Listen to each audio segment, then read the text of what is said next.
Oh, I was loving the 1v4.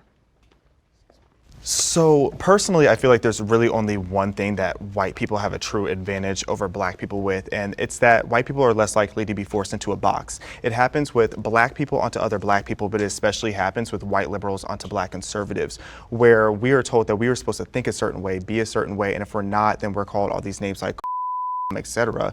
And the worst of all is bootlicker, because I hate when a white liberal tells me as a black man that I'm a bootlicker, because then I ask, whose boot am I licking? Because you're telling me as a white person that. So here you're gonna notice there's a lot of stuff here to dissect. One, the young black man. There's different narratives and beliefs that you notice on different sides, different theories, different conclusions, different, and that's okay. That's why we have to have discussions and look at the facts and the statistics. This is the beautiful thing about having discussions that we can debunk lies, debunk generational lies, generational myths, and modern myths or whatever. Um, the white liberal said that, and this is genuine. He genuinely believes that the consequences of what happened 150 years ago, Jim Crow, slavery, etc., still have great ramifications and consequences that black people are still feeling to this day. Um, my question is, how do you quantify that? How do you measure that? Now, I think depending on the area in this country, that is true to a larger extent. Like Mississippi, Alabama, Louisiana. One, look at the states that are the poorest states, right? Alabama, Mississippi. Can you obviously come to a conclusion that those states are the poorest? Absolutely. Statistically speaking, they are. Is that only because of its past issues? No, there's a lot of reasons why those states are very poor and undesirable. So that's one argument. The other argument can say that because these areas have a lack of good infrastructure, a lack of investment, economically speaking, and they're the slowest progressively as far as prosperity, then yeah, you're going to have problems with that. Obviously, you're going to have issues. So it's very easy to say in these particular areas that have a high percentage of black folks in Mississippi and Alabama that are just very poor. And the variables of why that is again um, outside the realms of the history of it. They're just not as desirable places to live. Not many people want to be in the swamp areas, so a lot of it is just geographical. So, it's interesting when you really just think about it and you dissect it. There's a lot of different complexities and nuances and variables that create certain outcomes in these areas.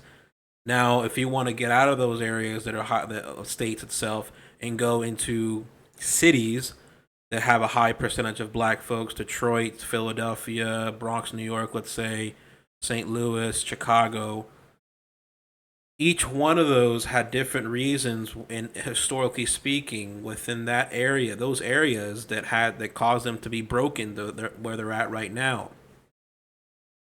Are some of them blatantly racial? I don't know, right? Detroit, Motor City, a lot of those areas, those it was a Motor City, which meant that it was dependent on the automobile industry and Ford and GMC, right? Now, it no longer as much as Motor City because a lot of those jobs went to Mexico and overseas. Why is that?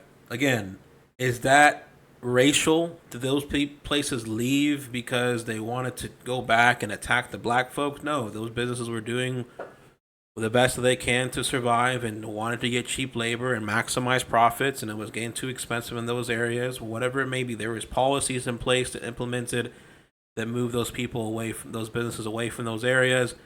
Detroit was really dependent on the automobile industry, and the machines started taking over.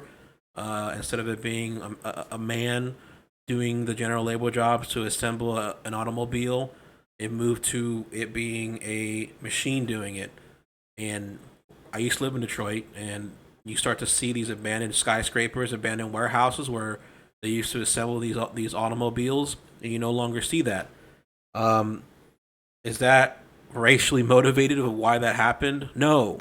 It's obvious that the city was very dependent on one sector, one industry of automobile, and there was obvious consequences of that. So again, that's why Detroit's poor, and Detroit happens to have a lot of black folks as well. Crime went down when opportunities are not as plentiful. Then law and order becomes much harder to enforce because then it's obvious. You need opportunities in a particular area for it to prosper and do well. If not, you're gonna have more crime. It's obvious. That's the common theme you're going to notice here in America. They're going to resort to gang violence. They're going to resort to drug dealing. They're going to resort whatever they have to survive. When opportunities are not plentiful, or maybe cost of living is too outrageous, Detroit's pretty inexpensive, and Detroit is rebuilding itself from what I've read and understood now. But Detroit claimed bankruptcy, and they've been a pretty broken, poor city for a long time. And Detroit has the most black people, I think, in any city. But again, when you look at those statistics, again, you have to look at statistics and breakdowns in a very specific area and dissect that area, right? Because in the area of Detroit, a lot of the people that are below poverty there, that are living on welfare, that are homeless, that are black in Detroit, that they're just victims of the businesses leaving that area and the opportunities leaving that area. And there's a lot of other things that happen in Detroit that cause it to be broken to where it's at right now.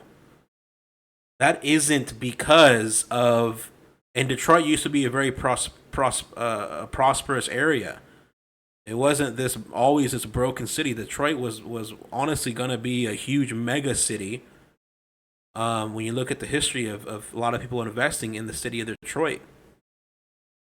So the point I'm trying to make here is that when you're going to hear comments about with white liberals saying, well, why is it that black folks are impoverished and a large percentage of them have a lot of inequities and inequalities and are oppressed and they commit a lot of crimes and this, that, and the third.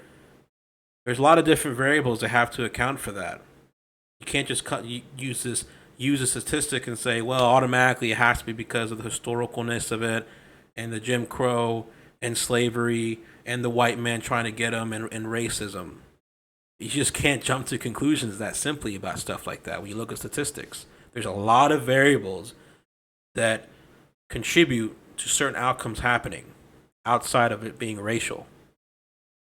Me as a black person, that I'm licking your boot because I don't think in this box that you want me to frame my mentality in, that to me is real racism. And that's what we need to stop allowing to happen to us, because black people are so quick now to not branch out and to have new ways of thinking or to go into careers like agriculture and these other career paths that black people don't typically get into. It's not because of racism stopping them from getting in there. It's because we're told for so long that you have to follow this path and you have to think a certain way. I think America is a great place for a black person. I think I'm an American. Anything that's available to you is available to me and mine. I've personally never experienced white people having way more privileges than me. Like, I'm sure you could find certain institutions where black people are treated differently, but in general, I don't think that I've missed out on anything because of being black. And if anything, it's given me more of a voice because people will want to hear what I say now because I'm black. So if anything, I have more of a platform now just on the basis of being a black conservative and saying what's not popular than I would if I was just a white person who was also conservative. I agree with the Supreme Court's decision to end affirmative action.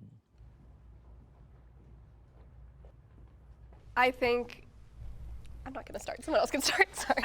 I think affirmative action has served its purpose. I think that it was necessary for a particular time, and I think that every black person knows how to get into college. You could pull out the names, the Oprah, President Obama. You can pull out the head of Time Warner was black man, the Forbes was black man. We know what to do now. We don't need affirmative action anymore. And to me, affirmative action is offensive sometimes, especially nowadays, because I have 6 children and 2 boys, 4 girls. and all of them went to Harvard and Columbia and this one and that one, and it breaks my heart to think that they accomplished that goal of getting into these institutions just because of the color of their skin. I can definitely say that it creates a lot of tension when you have affirmative action. I remember my first week at the University of Illinois, I was sitting with some classmates and a white student turned to me and jokingly like, "Hey Xavier, like, did you just attach a smiley face when you applied for this college?" And I started asking what he meant, and he said to me that he was like, "You're black, I'm assuming you had decent grades, you could have just attached a smiley face and you would have gotten into the university." So I was livid by that, and I went off. I started naming all of my accomplishments, and I felt so confident only for about an hour, because then an hour later I started saying to myself, like, wow, like, did I actually earn my way in here? I started to have this insecurity, and I started wondering to myself, did I earn this position myself, or did my ancestors' suffering earn this for me? And two, I've seen it in the sense of like affirmative action taking away from other people who are minorities. Like I had a friend who was Asian and he in high school and he really wanted to go to MIT. That was his dream school. He interned there. He was super like prepared to go there and he didn't get in. And you can only assume that it was because of affirmative action because they have such a large Asian population that they want to admit other people. Yeah, I was going to actually argue that it's more racist nowadays because it excludes so many Asian Americans from getting into universities who do deserve a spot and they can't get in because of affirmative action, which again, like you were saying, was necessary at the time. Yeah. But now it's like anybody, if you have the skills to do it and you're in America, you can get in. I don't think affirmative action is the worst thing, considering all the different types or aspects of a background you might take into account when somebody's getting into college, whether they were in certain clubs, Boy Scouts, what type of classes they took, that might not be available to everybody. I don't think that factoring in the affirmative action is necessarily a bad thing, but I feel like because of everything you guys have said, the optics behind it are so horrible today that even if it is slightly beneficial in the long run for certain people, I think we can probably refocus most of that into figuring out like the class that people come from, the neighborhoods, the backgrounds or whatever, without it having to necessarily target race. The only thing that I kind of wonder now that it's gone is instead of a black person being in school thinking like, man, am I here because I'm an affirmative action pick, is it going to be a kid that is poor or a kid that's from a different zip code? I think we should do away with all of it. It's just like submit an application, no demographics. Why do they ask your sexuality? Like why? So I actually agree with the guy in blue. His name is Destiny, I think. When I actually did some research on this, and I have my own opinions, but I wanted to understand the mindset back then, 1978, when the Supreme Court has gradually narrowed the acceptable grounds of affirmative action since 1978. And I wanted to get the opinions and the mindset of why people back then, what were their arguments and justification and rationalization for supporting affirmative action at this particular timeline? Because I'm very big on context on the particular timeline. You can't always view history from the lens and context of now. History is history, and there's contexts from the history in the past, and you must understand it and try to view it from that lens. A lot of people fail to do that. They try to view history and then apply the same cultural norms of now, the same standards of now. That's not how you can interpret history accurately. So Thurgood Marshall, I actually like Justice Thurgood Marshall, very hardworking man, very honest man, good intentions. And let's hear his agreements for affirmative action, why he wanted to push for affirmative action. So Marshall began, quote, "I agree with the judgment of the court only insofar as it permits a university to consider the race of an applicant in making admission decisions. I do not agree that the petitioner's admissions program violates the Constitution, for it must be remembered that during the most of the past 200 years, the Constitution, as interpreted by this court, the Supreme Court, did not prohibit the most ingenious, and pervasive forms of discrimination against the Negro. Now, when a state acts to remedy the effects of that legacy of discrimination, I cannot believe that this same Constitution stands as a barrier." This is an excellent point. Thurgood is basically saying nowhere in the Constitution did it allow for discrimination. Nowhere in the Constitution did it allow for blatant discrimination. So he's saying that nowhere in the Constitution does it say we cannot correct the discrimination of the past. And he's saying that the court came to this conclusion to justify and allow for racism on the basis of skin tone. So it's an excellent point. From the early 17th century, he went on, when the Negro was dragged to this country in chains to be sold into slavery, though the end of the 18th century in America's fundamental law, the farmers made it in plain that we the people for whose protection the Constitution was designed did not include those whose skins were among the wrong color. The Supreme Court confirmed this view before the Civil War and long after in the North as well as the South. Even Marshall continued, when the court struck down some Jim Crow laws which denied blacks the opportunity to become doctors, lawyers, engineers, and the like, the decisions did not automatically end segregation, nor did they move Negroes from position of legal inferiority to equality. The legacy of years of slavery and years of second-class citizenship in the wake of emancipation could not be so easily eliminated. So he's basically saying that just because, in the eyes of the law, we abolished or attempted to end segregation and the mindset and paradigm at the time that black people were inferior, that the black men are just slaves, and that the white man is better, and yada, yada, yada, that some percentage of people in this country had, he's basically saying that there were still consequences that we just abolished the law but didn't put into account that we didn't have representation in certain positions like lawyers and justices and mayors and chiefs of police in certain areas of the country. So Marshall's logic is, well, affirmative action is an attempt to correct that, and one can say attempt to, what would you say, create a bond and break away the old paradigm that divides the black man, the white man in certain areas like law, right? So Marshall thought that we should enforce and legally standing to have representation. We should incentivize it. We should create quotas in certain industries and sectors that black people can be in, where we incentivize black people getting into these higher up positions.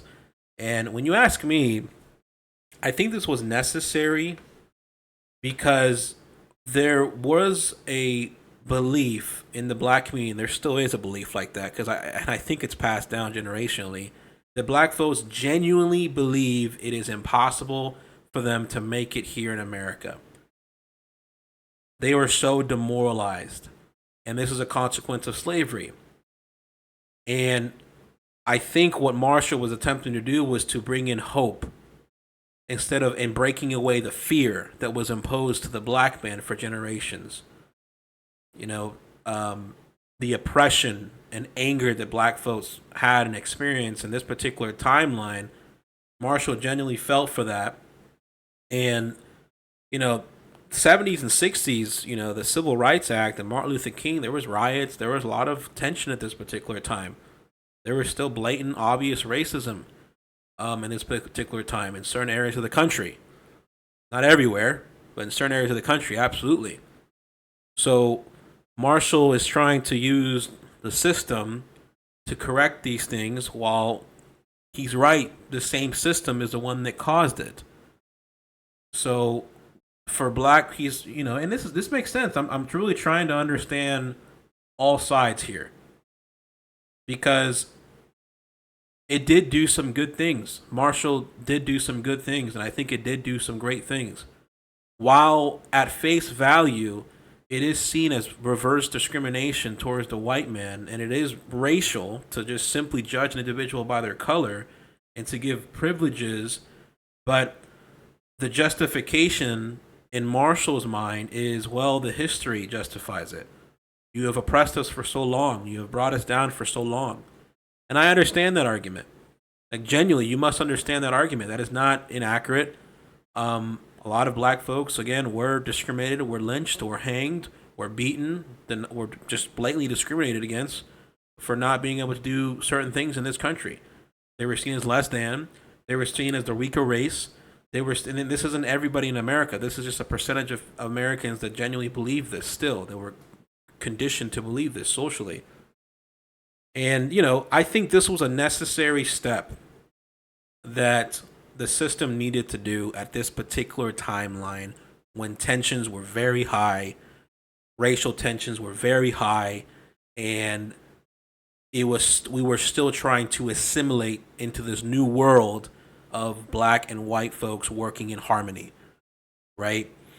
Now, on the white folk side, there were people that genuinely believed black folks were just incapable, or that white folks and black folks cannot work in harmony. This is on both sides of the race, of the black and white people.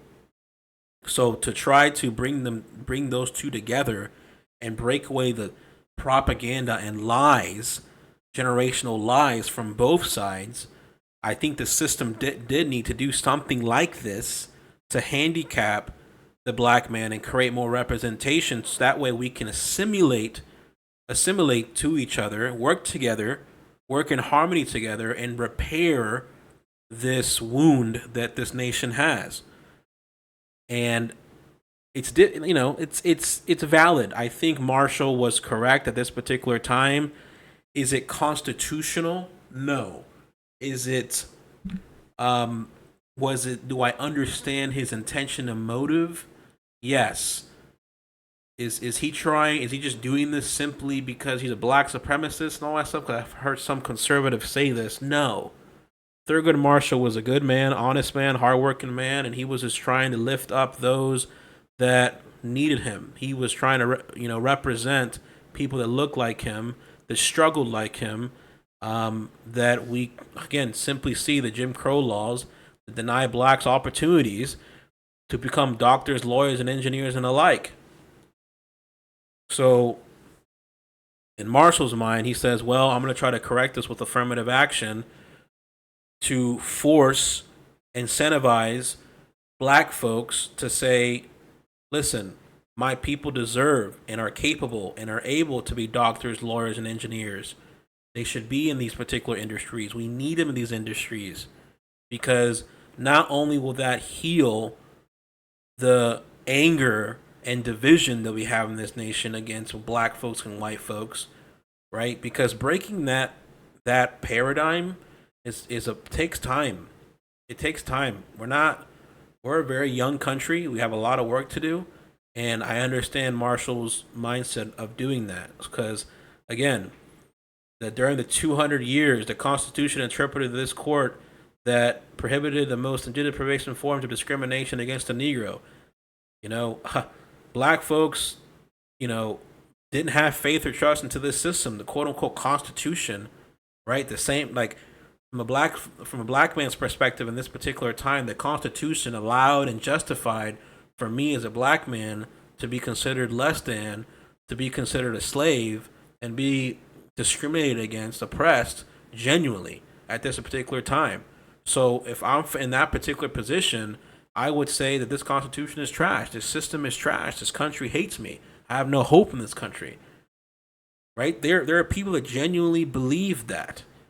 And Marshall went up the system, up the ladder, worked his way up, and saw for himself that, listen, I can do this. He became a Supreme Court justice, and he became the first black Supreme Court justice. He was a very smart man, sharp man, and he's a living example of, with merit and hard work, that you can definitely get anywhere in this country, anywhere. So, Marshall had good intentions, was honest with that. Now, this is just one side of how people interpret and view the solution of the Jim Crow and slavery in this country. This is just one side, one theory, one solution, okay, which is typically the left, progressive, I guess you can say Democrat Party, I guess. But In my opinion, did it serve a purpose in a specific timeline and context? Yes. And I've had a lot of discussions with people on the left, the right, libertarians, socialists, communists, black supremacists. I've had conversations with a lot of people when I talk to them on Instagram Live, and it's it's a very touchy subject. It's a subject that you can genuinely understand that a lot of these people have anger, rage, bitterness, resentment, and hate and doubts on this country, genuinely. And a lot of people, unfortunately, still view the world from this tribal, this skin tone tribalism, I call it, where they want their own people to be lifted up. And that's understandable. So now I'm going to go to the other side of the argument, the Clarence Thomas mindsets, because this is in the 70s. Now, affirmative action has been overturned, and this is, I understand Clarence Thomas's theories here, and this is where you're going to have disagreements on this black versus white, black conservative, white liberals, and it's just fascinating how it all is just an exchange of ideas and a conflict of visions and solutions that all have good intentions of trying to resolve the problem. So this is Clarence Thomas and why he supported the end of affirmative actions. Clarence Thomas is a black Supreme Court justice. Thurgood Marshall was also a black Supreme Court justice, but different timelines, different eras. So what did Thomas say? So, Justin Clarence Thomas traces the history of the United States and its citizens' ongoing efforts to pursue a more perfect union. Efforts that haven't always been smooth and have at points failed to move the country forward. Still, Thomas shares his optimism that America will continue to become a better place, all while exonerated I don't know how to say that word, the left's equity agenda. Quote, the solution to our nation's racial problems thus cannot come from policies grounded in affirmative action or some other conception of equity. Thomas writes, racialism simply cannot be undone by different or more racialism. Instead, the solution announced in the second founding and incorporated in our Constitution, that we are all equal and should be treated equally before the law without regard to our race, he adds. Only that promise can allow us to look past our different skin colors. It's so interesting to see different conclusions that certain people have. Like, this is really racial neutrality, not abiding by or submitting to skin tone identity, skin tone tribalism. This is what Clarence Thomas is espousing to. This is really genuinely what his belief is. And this is why you must understand and interpret things depending on context and timeline. Thurgood Marshall was dealing with a very, very high tension time between blacks and whites. Racial stuff, blatant discrimination. We just recently got over the Jim Crow Act, for example, and crime was high. There were a lot of different issues and different problems that we don't necessarily have as much now. But in this particular timeline, the Marshall's era, in the 70s, 78, how many years ago is that? That's what, 50, 60, 70 years ago? That's what's one generation compared to now. Clarence Thomas is interpreting this and coming to this conclusion in the current timeline and current issues that we have. Right? And this is how he came to this conclusion to justify why it should be overturned. He's basically saying, really, that it has served its purpose We no longer need it. It's no longer necessary. And he hopes and he's optimistic that America will fulfill its promise, and genuinely that we can all be treated equal. And let's continue. Quote, in fact, all racial categories are a little more than stereotypes, suggesting that immutable characteristics somehow conclusively determine a person's ideology, beliefs, and abilities. Of course, that is false, Thomas noted. Members of the same race do not all share the exact same experiences and viewpoints. Far from it, he explains. A black person from rural Alabama surely has different experiences than a black person from Manhattan or a black first-generation immigrant from Nigeria. In the same way that a white person from rural Vermont has different perspective than a white person from Houston, Texas. This is 1000% correct. So I'm going to give you my conclusion of what Thurgood Marshall should have done. I think Thurgood Marshall and the courts at that particular time should have let the states handle it, and should have, I'm not sure how you would enforce this, but should have made it to where it is depending on the area that has been affected harshly with Jim Crow and slavery. Because not all black folks in every single area of this country suffered the same effects of slavery and Jim Crow. We had black slave owners in this country. There was black slave owners, slave masters. We did have that. It was the minority. But we did have black slave owners that owned other blacks. We also had white slaves in this country. While those were also the minority, we also did have that. The history of slavery in this country is very, very interesting and fascinating. I may make a video about that, but it's not as black and white as some politicians and educators and experts make it seem. Which is why, because it's so complex and demographic, or not demographic, but location focused, I think at this particular time, Thurgood Marshall should have said, well, depending on your location and the effects in this particular city or state, these areas need more attention to fix the wounds and assist and lift up black folks in these particular areas.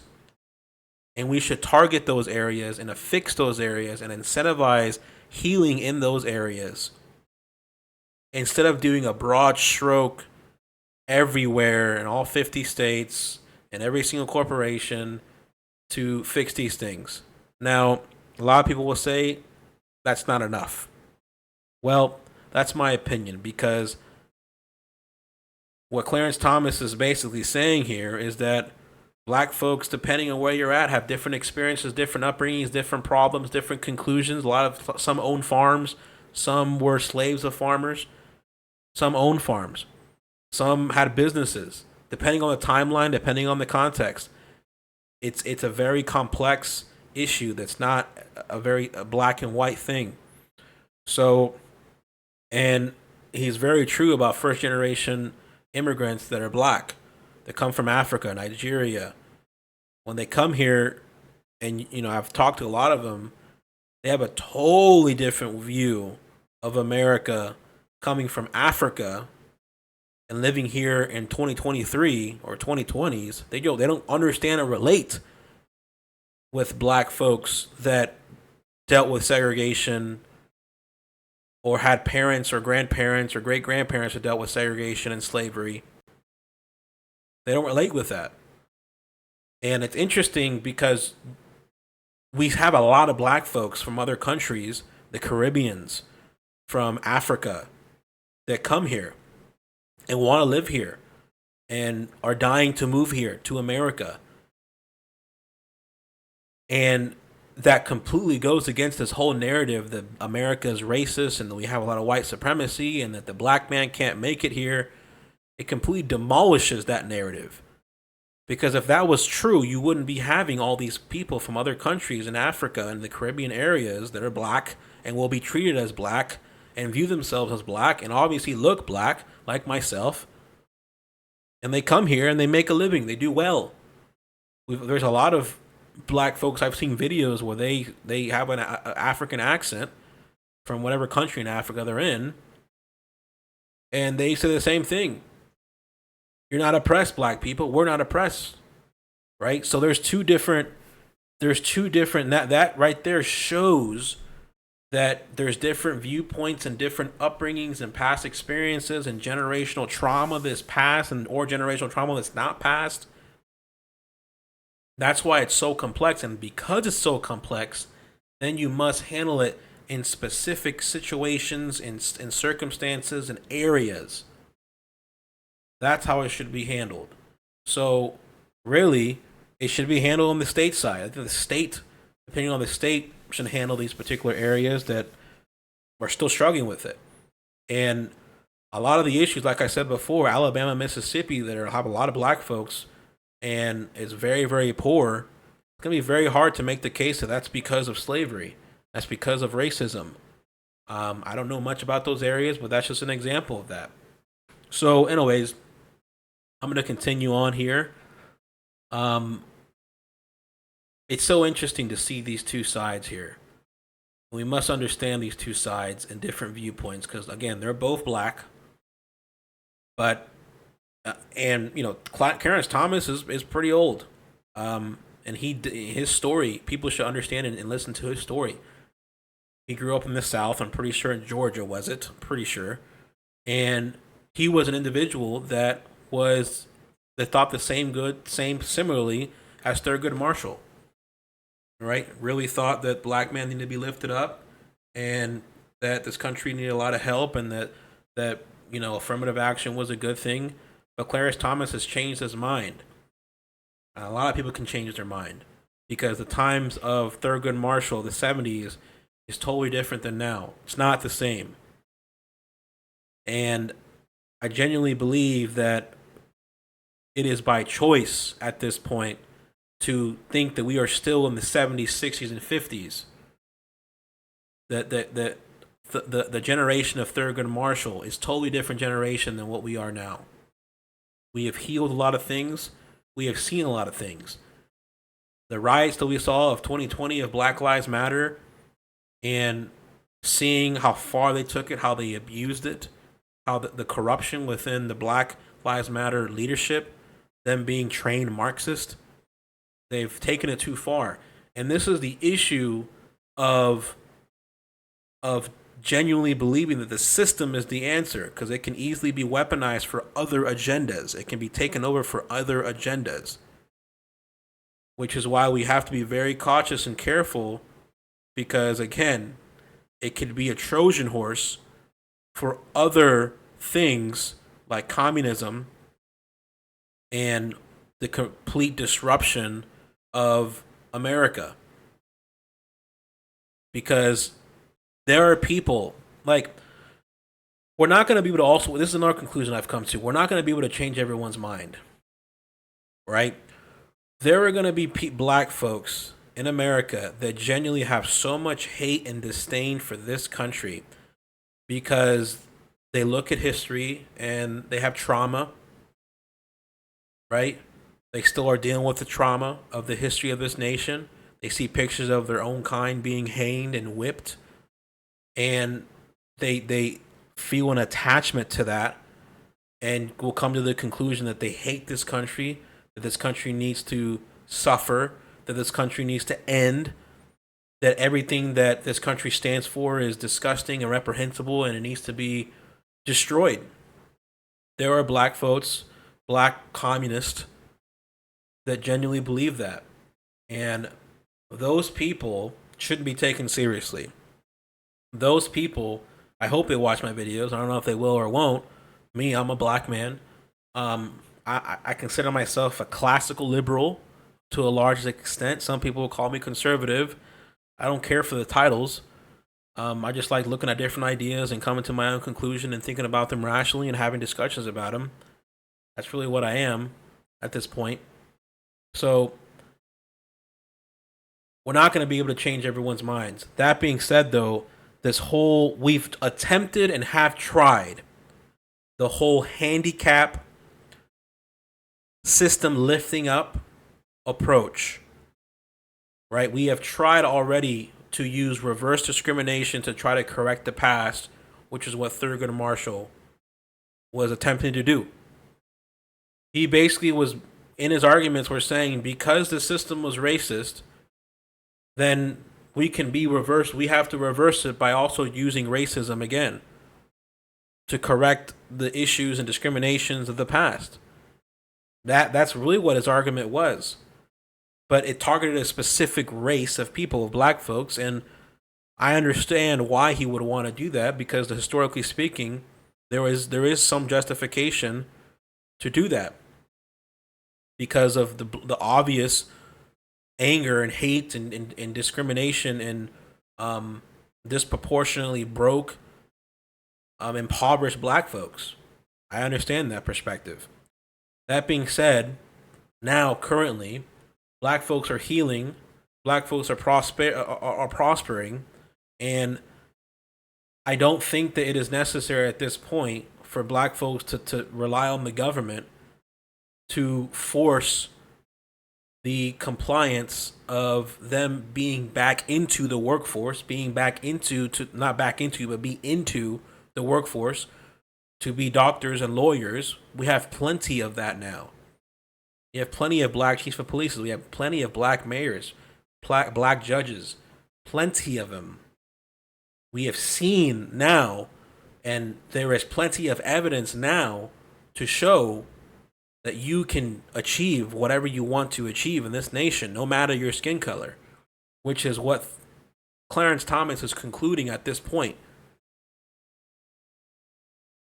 So anyone that is in the old form of thinking in the timeline of Thurgood Marshall that's black, that says, I can't make it as a black man here, the system hates me, there's so much oppression, there's so much racism, the white man hates me, is a lie that you keep telling yourself, that has become an excuse.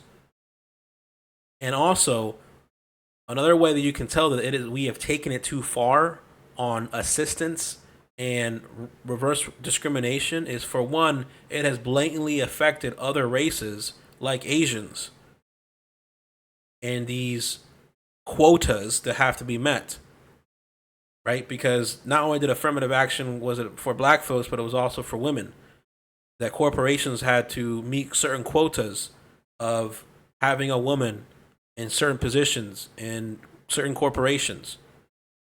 Right? That's all affirmative action. Quotas, racial quotas. In education, in particular sectors, particular jobs. And I think that the intent behind it was to destroy the limiting beliefs at that particular time that black folks had to say, I can't get in these things. I cannot become a lawyer. The system won't allow me to become a judge. The system won't allow me to become president. The system won't allow me to become this, whatever, that. Well, that has all been debunked. You can now get in these positions. And that old form of thinking is a choice that you truly, there's enough evidence to debunk that. Which is why people have said we must move on from this. That form of thinking is old and no longer serves it has served its purpose already.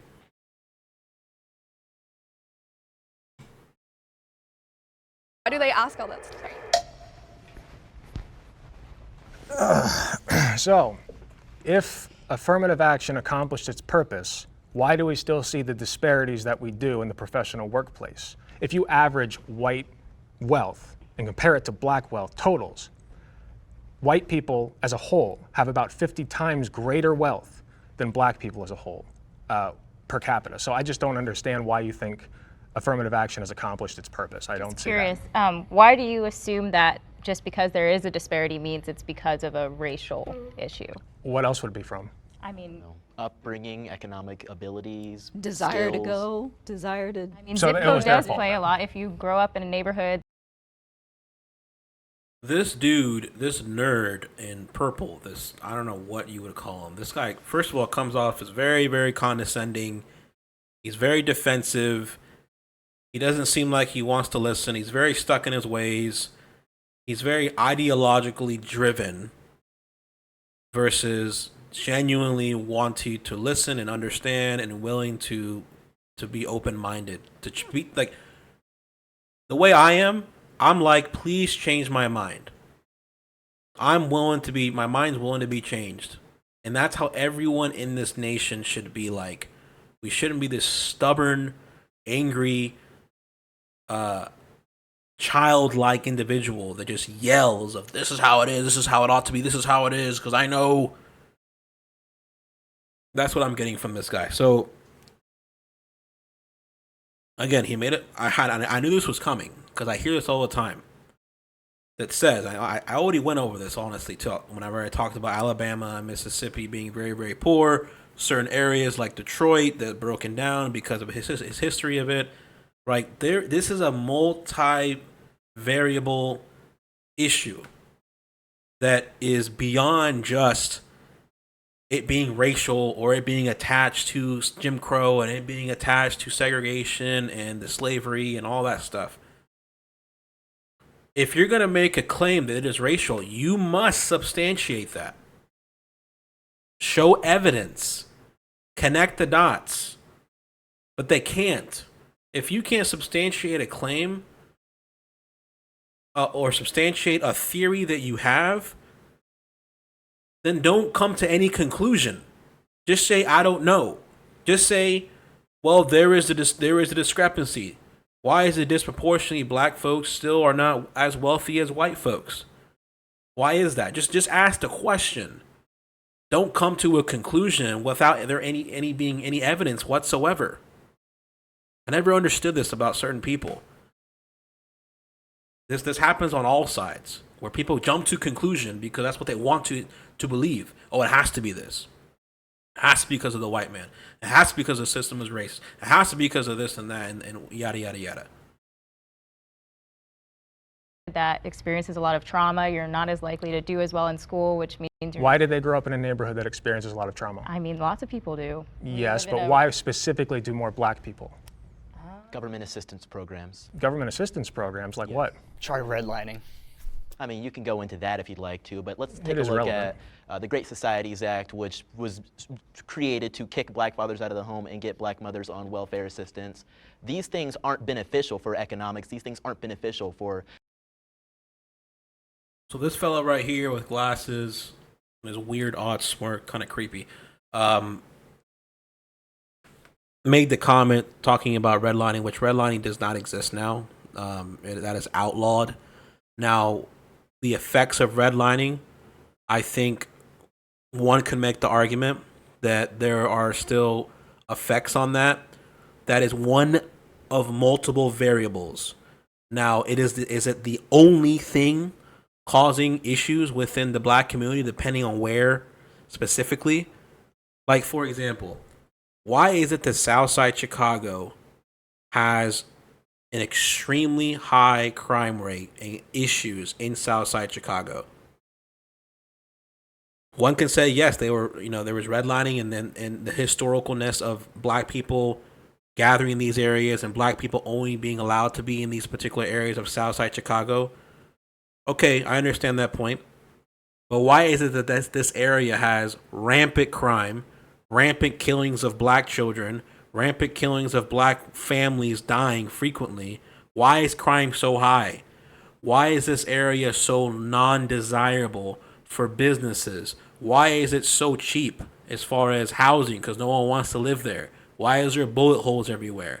Why in this area that has a high percentage of black folks have so many issues in this specific area as far as within the people?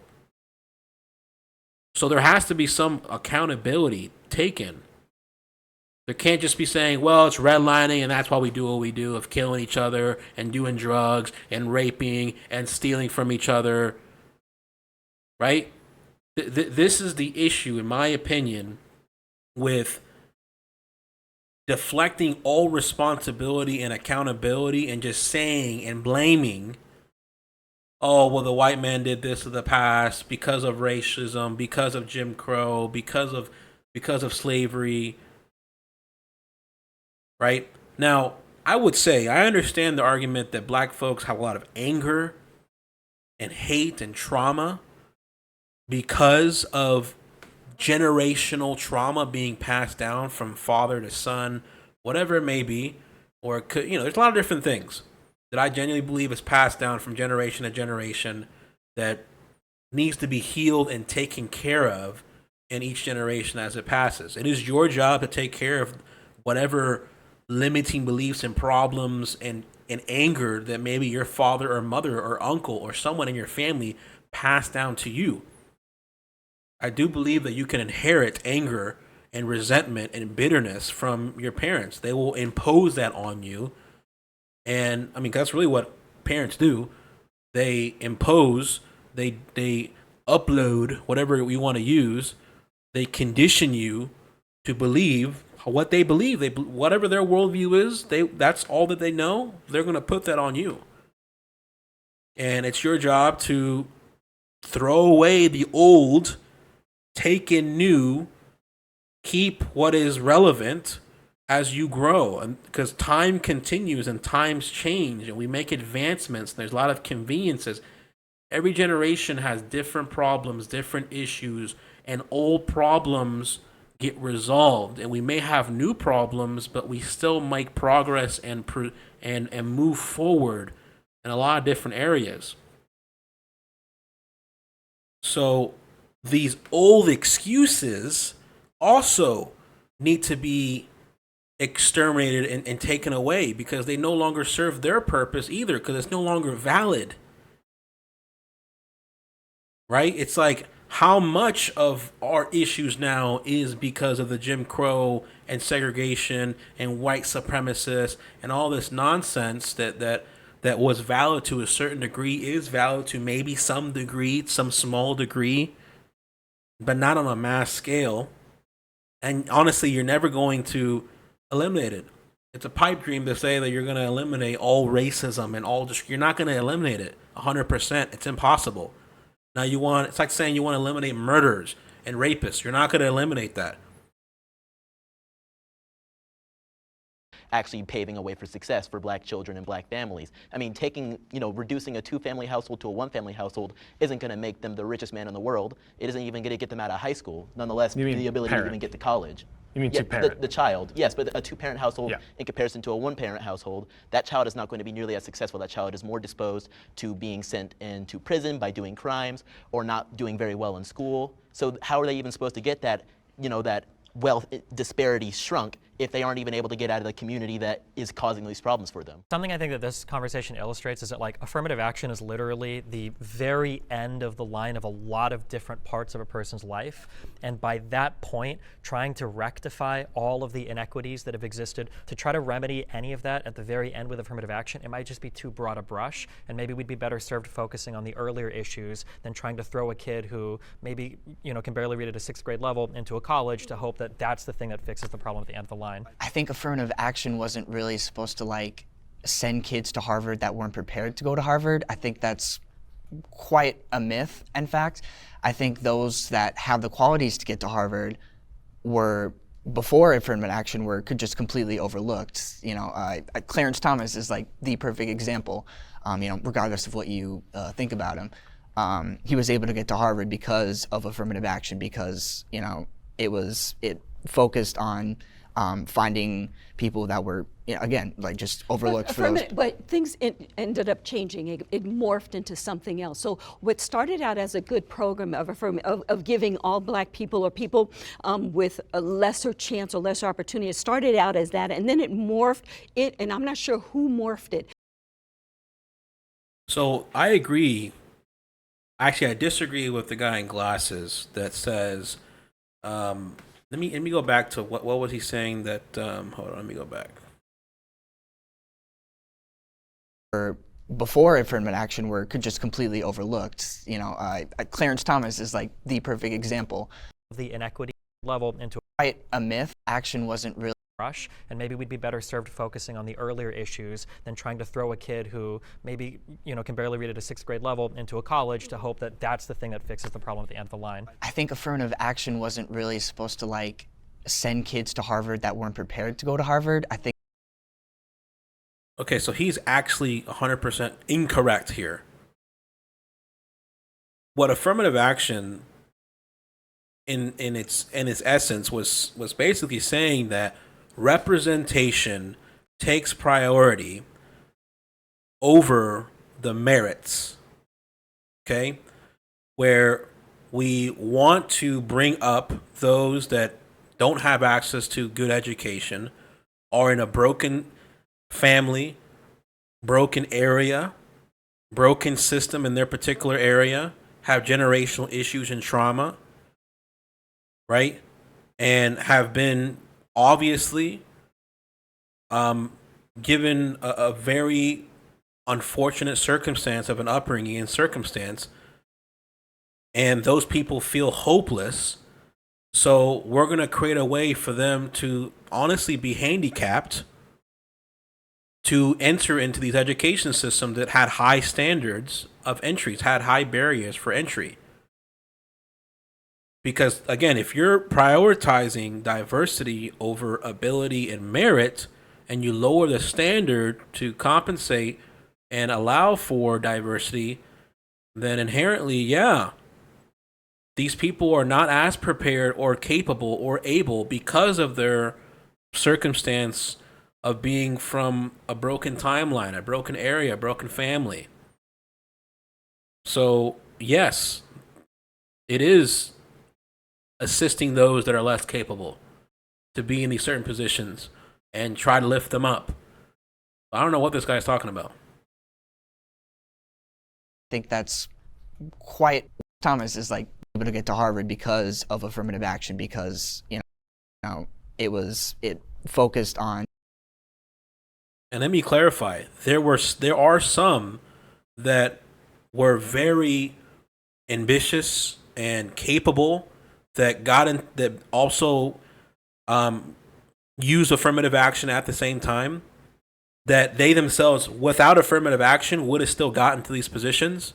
And there are also some that were not as capable and not as sharp mentally and did not have access to education, but also still benefited from the handicap of affirmative action. So it depends. There are different people that benefited from affirmative action. They come from two different types of backgrounds, of capability and merit, versus some that were not capable because of it being so broken. But once they got into it, they were able to build their education capabilities and expand their minds and be more capable once they got into the system, once they got into the education system. And finding people that were, again, like just overlooked for those. But things ended up changing. Black people or people with a lesser chance or lesser opportunity. It started out as that, and then it morphed and I'm not sure who morphed it, but it morphed into, okay, so now we have to have one black, one Hispanic, one this, one that. That's not how that works. But hey, talk to the corporations, talk to the people who hire, talk to the board members who say we need to have a woman on the board, we need to have a black on the board, we need to have a Latina, a Latinx, whatever on the board. So it morphed from helping us into now Tokenization. Yes. So you have to have one of this, one of that. Diversity hire. Well, when you start with a country where people only hire you if you're white, that's necessary. And I know that you said that it started good and then ended whatever. And Okay, again, this is a very bold claim to say that corporations are hiring you strictly and only because you're white. You got to substantiate. That's a crazy claim. That's a crazy claim. It really is a crazy claim. Now in 2023, ain't nobody doing that shit. Maybe in a small town in the middle of maybe, I don't know. There's no evidence of that though. But nowadays, you can record them son of bitches and you can post that anywhere, and I guarantee you that will be in the mainstream media, and CNN will be talking to you, MSNBC will be talking to you, and those people will be shamed quickly. Because the days of hidden of doing this racism of non-hiring, and then you being, you know, the media not being on your side, and the chief of police not being on your side, and them just throwing it under the rug, and everyone just hush hush about it. Those days are over. They're long gone. You can now be your own journalist. You can now call out these people. You can now post it on social media, and the whole world will know it within an hour. That's how crazy information spreads nowadays. So these blatant, direct racists that we have now are almost extinct and gone because of technology and social media. So this guy, I mean, I guess he's saying in the particular time of the past when information wasn't as plentiful and easy to share, there were companies that would hire you because you were white. Again, it's tough to prove that because you don't know. Like, this guy already made the comment that because, statistically speaking, black folks have less money and make less money, then he automatically assumed it's because of racism in this country. So he did the same thing with assuming that because black folks aren't getting hired in certain areas, certain sectors or whatever, that they're only hiring white folks. This is that crazy nonsense that you become, you are ideologically driven versus factually driven.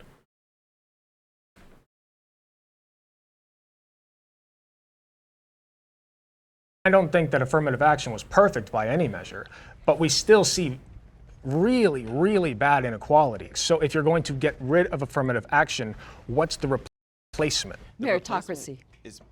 There's no meritocracy in Yes, this there country. You look at Elon Musk, he's destroying Twitter. There's no meritocracy. That's ridiculous. Well, first thing I want to bounce back to is This dude in pink is like, what is this guy? This guy can't be taken.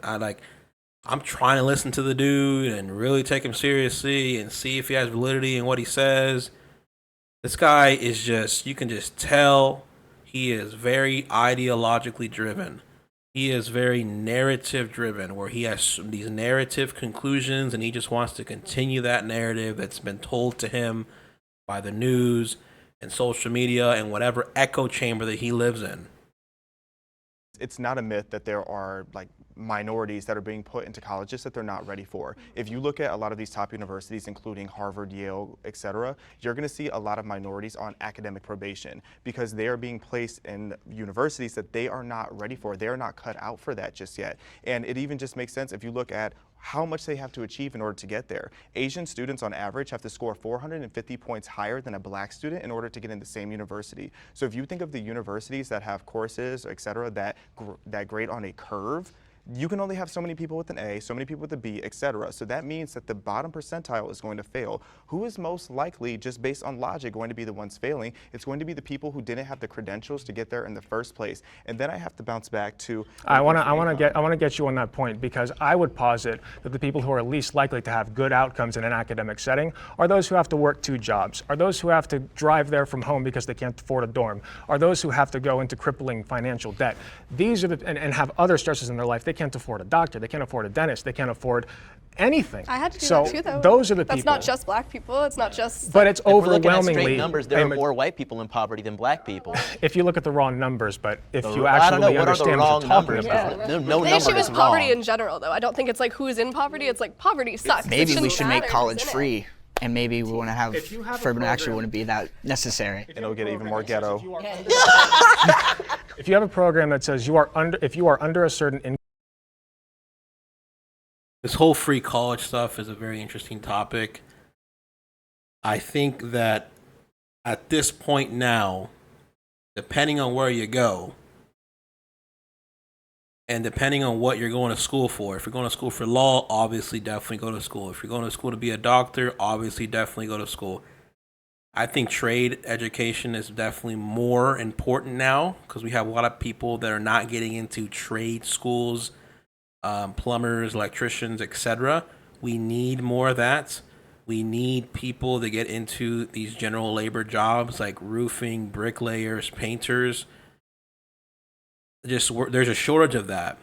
And it's interesting. I'm going to see what's going to happen. I guess some people think that electronics could be taking that over, but we need people that are actually just going to these blue collar jobs, I think is what you call it, right?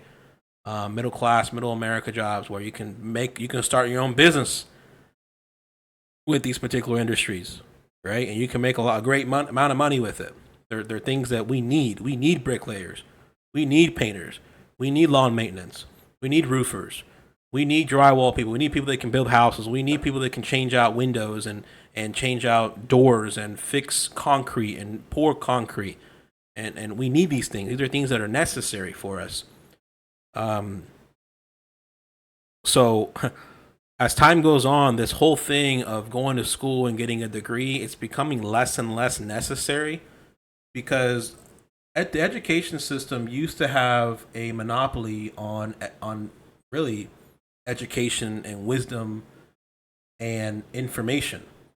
The education system no longer has a monopoly on that. We have an infinite amount. We have the most amount of books now. We have the most amount of access to books now than ever before.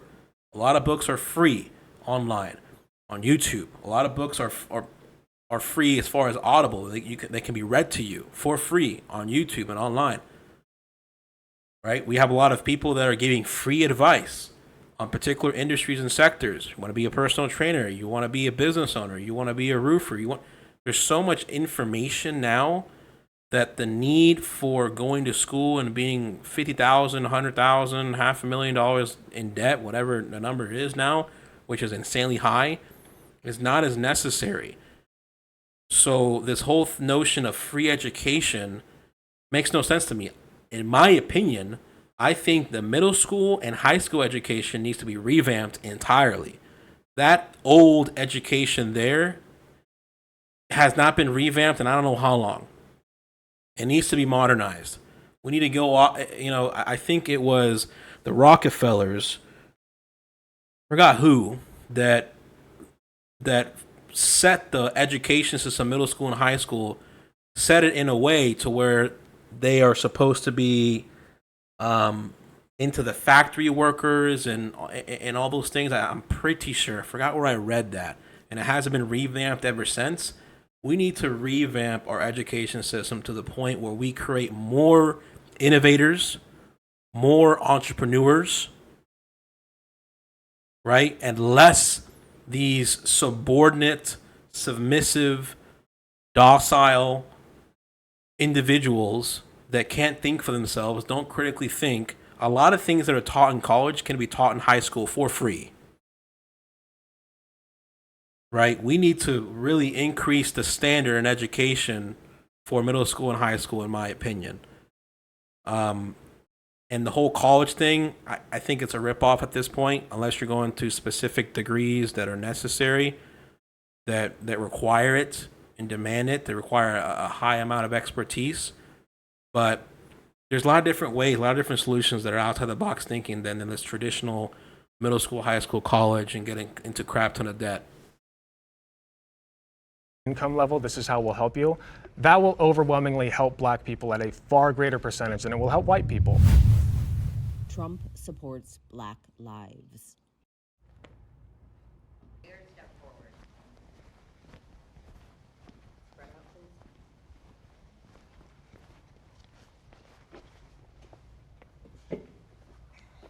I think that President Trump supports all lives. I think that he looks at all American citizens as equal. I don't see him doing anything that would make you feel like he does not support Black lives. That's, of course, going to lead into the conversation of Black Lives Matter, which was a movement and an organization with so much corruption. Donald Trump not supporting that organization doesn't mean that he doesn't support Black lives. It just means that he doesn't support the fraudulent organization that's stealing so much money from so many people to do absolutely nothing with it, nor does he support a destructive movement that is destroying cities, communities, lives, etc. So I don't see why someone would think that President Trump doesn't support Black lives. I've heard him say he knows all the best black people. He has all the best black friends. I do support black people all the time. So sorry, that was a very bad impression. But I don't think Donald Trump wants bad things to happen to black people. So in that respect, I think he does support Black lives. But the other side of that is he's not really doing anything. He didn't do anything as president, certainly, to uplift black people. The economy affects black people. Yeah, I certainly disagree with that point. One of the biggest things I What did he do for the supported economy? personally. Well, yeah, we don't. Thriving. We'll get into that one later. One of the biggest things he did is he secured permanent funding for HBCUs. One of the largest increases we ever saw for HBCUs, personally done by his administration, among many other things. The First Step Act, which there's a lot of debate about whether it was really the best thing to do, but that was definitely a kiss of love to the black race. Freeing Alice Johnson for menial drug crimes she committed in the past that had her locked up. She did not get to see her family for years. Yeah, but that's not like, okay, I did say I agree, but I agree in the sense that Donald Trump doesn't literally want bad things to happen to black people, like I think a lot of conservatives do. So I think that he just says the most, yeah, I do think that. I think he says the things that will get him elected. So I don't think that he has any personal grudges against most people. He just says the most popular thing. So I think like Ron DeSantis would be somebody that I think actually wants black people to be hurt. So by that standard, yeah, Donald Trump supports Black lives by leaps and bounds. You think Donald Trump says the most popular thing? Yeah. Really? Yes. Then why do so many people hate him? He got elected as president. Yes, he did. Yeah. He didn't win the popular vote neither time. That's a That's liberal what your talking side point. loves to say. That's Yeah. a liberal talking I'm point. helping you here. I'm trying to see the logic in this. Obviously, he says things to be elected as a politician very similarly to how Joe Biden did, except Joe Biden actually has a history of racism. If he said things that people didn't like, he wouldn't have been our president. So you like everything that Donald Trump says? You think everything he says is popular? I love a lot of the things he says. I think he's hilarious. When he said big water, that was one of my favorite quotes. Big water. Water, big water, ocean water. He has the funniest one-liners, so I love a lot of the things he says. As far as policy, he sucks, but. I'm just shocked you're wearing a Hunter Biden hat. He likes a different kind of one line. Oh, I know, conservatives love talking about his. No, Coke. It's different. Coke, not. Trump is less of the issue and more so the people that support him, like Die Hard. They facilitate that kind of like hate, I think, for a lot of people, not just black people, but like. I mean, this man took out like a full page in a newspaper calling for the public execution of 5 black kids. His hotels, all of his businesses have rampant history of denying black people apartments or whatever. So I forgot about that. I should not have stepped forward. Look, I mean, Donald Trump cares about Donald Trump.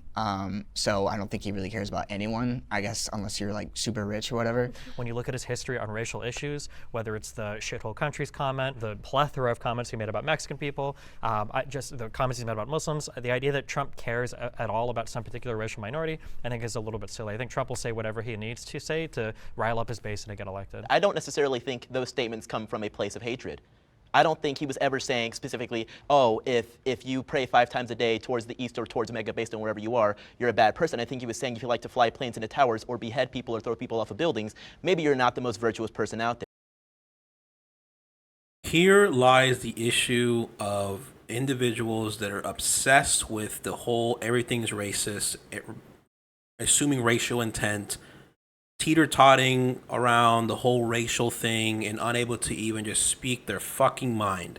It's crazy how racism has just been weaponized to put you into compliance, put you into guilt, and shaming you. This is where you're going to get strong disagreement on me because why do these white folks have issues with obvious comments that, and I'm talking specifically about Trump's comments whenever he talked about creating a travel bans to certain areas, talking about these groups that want to bomb, kill, destroy, exterminate America, kill Christians, kill Jews, like we're seeing with Hamas, like we saw with ISIS, like we saw with 9/11, and these are extremist groups.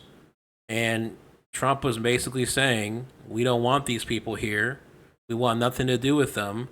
And absolutely, we're going to discriminate against people that want to kill us and destroy us and bomb themselves under the name that they're doing it for whatever religion that they have. Motherfucker, there's nothing racist about that. That's just a simple fact. Stop being so consumed and controlled by, I don't want to sound racist. I don't want it to be misinterpreted as racist. Motherfucker, if you get bombed by these terrorists, you wouldn't be thinking that or saying that. This is the simple reality. We have crazy motherfuckers out here that want to bomb you, kill you, that are extremists, they're terrorists. And if all they got to do is say, you're being racist, and then bam, you're submitting and incompliant, and you automatically trust them, they cut your balls off. They've just disempowered you entirely just by saying, you're being racist, you sound racist, you're discriminating me, you're homophobic, or no, Islamophobic, all these new terms I got now that are literally manipulation to put you in compliance. If that's all they got to do to get you to be, for you to become all of a sudden a little bitch, a coward, this is just sad. I don't understand it. I never understood this about some Americans. This is the biggest flaw about racial obsession. There. I supported. And I agree with Trump's comments about, I don't want these motherfuckers here in this country. I want nothing to do with them. They cannot live in harmony or peace in our country. They can't. They are extremists. They are willing to die for their beliefs. They will die for their beliefs. They will put a bomb on their child and blow you up. They'll put a bomb on themselves and blow you up. They'll do suicide bombs frequently, often. They have no problem doing that under the name of fighting for their beliefs. We don't want those people here. Now, the other comment they're probably going to talk about is shithole countries. I forgot what countries Trump talked about, but it's a fact. America is a first world nation. We are a very wealthy nation. There's a lot of nations that are very corrupt, broken, dysfunctional, that are shitholes that people want to leave and come here. They're leaving because their country's a shithole. That has nothing to do with the race. That has to do with just simply the country itself is run terribly. It is a shithole. Sometimes it's the government itself being extremely corrupt and the system is just broken. And sometimes it's just geographical. Sometimes it's historical. There's a lot of different variables that go into it. Either way, who cares? The simple matter is, no one's moving to these third world countries, these shithole countries, and saying, I'm going to move here for the pursuit of happiness. I'm happy to do. So what does that mean? That means that it's trash. You don't want to be there. A lot of people are leaving these countries for a reason. So if you're too terrified to just admit better or worse, I just don't understand this obsession people have of rather sounding politically correct and not being able to just speak their fucking mind. A fact is a fact. We should be more a matter of fact about stuff. We should be more crass about things. I never understood the whole sugarcoat stuff. I never understood the whole being polite about stuff. That's not what we are as Americans. That's the concept of free speech, is to be able to express yourself wholeheartedly and totally. So we can get to the issues at hand and possibly repair it or fix it. But even then, these countries, a lot of them, even my country where I'm from, Dominican Republic, the Caribbean area, Haiti, Cuba, Puerto Rico, right? My country, Dominican Republic, is extremely corrupt, broken, dysfunctional. There's not much things of pursuit of happiness is not possible there. A lot of Dominicans would choose to live here than there if they could. And it's not for me. I would never move there. And a lot of my family would not move there or move back there. Most all of them would not move back there. They would probably just visit and that's it. And it's a shithole. And there's a lot of countries like that.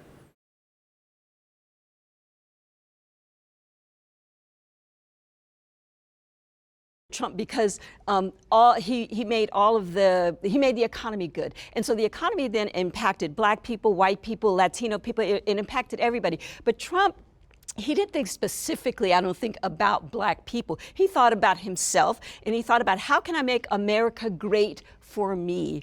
And making and I thought, you know what? I'm gonna go with this guy. And the reason I'm gonna go with this guy is because if he can make America great and he can make that it rise for everybody, I'm gonna benefit from that. So that's why I went, and that's why I voted for him. That's why I supported him. How does that specifically benefit Black people? Again, he's a businessman, but he's also a racist businessman.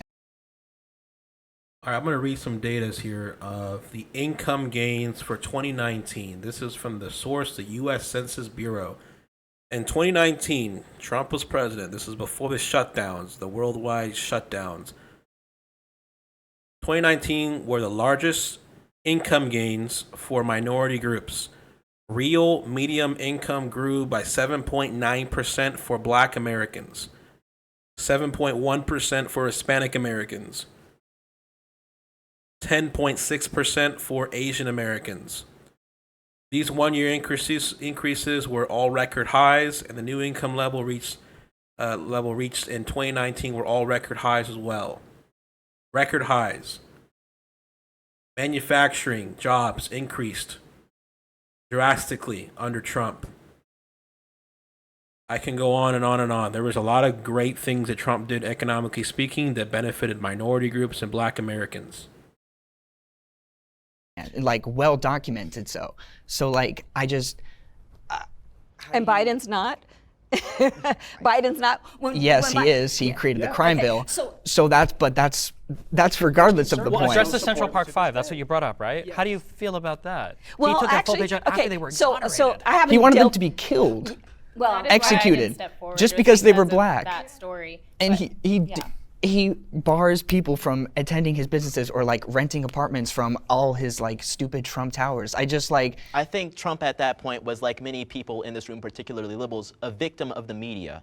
I think he was scared. I think he was ashamed of the things that he heard in the news and wanted to take action himself as a businessman, not as a Why racist. are you infantilizing him? I don't like also real quick because people keep bringing up this comparison to the '93 crime bill from Biden. That crime bill, this was at the height of like violent crime and the crack epidemic in the United States. The Congressional Black Caucus supported that crime bill. Everybody in the United States supported that crime bill. The idea that that crime bill was like some racist piece of legislation that Biden was just wheeling out because he hates Black people, and that's somehow comparable to the Donald Trump's treatment of the Central Park 5 that were already exonerated. That wasn't a victim of the media. The media said they were done. They were exonerated in court. They weren't there. As I understand it, the prosecutor of the 5, he was a Black guy, and so in being a Black guy, he went and he looked at all the evidence and said these guys are guilty. Black people can also be racist against other black people. or just make mistakes. So This whole discussion about what people have done in the past of Trump being racist, Biden being racist, parties being racist, all this stuff, in my opinion, is irrelevant. Because, again, people change, people fuck up, people make mistakes. I don't know the full context of what was going on with the Central Park 5. There's a lot of different narratives of it. That being said, when Trump was president, he did a lot of things that benefited the Black community. He did a lot of things that benefited the Hispanic community. He did a lot of things that benefited the whole country as a whole.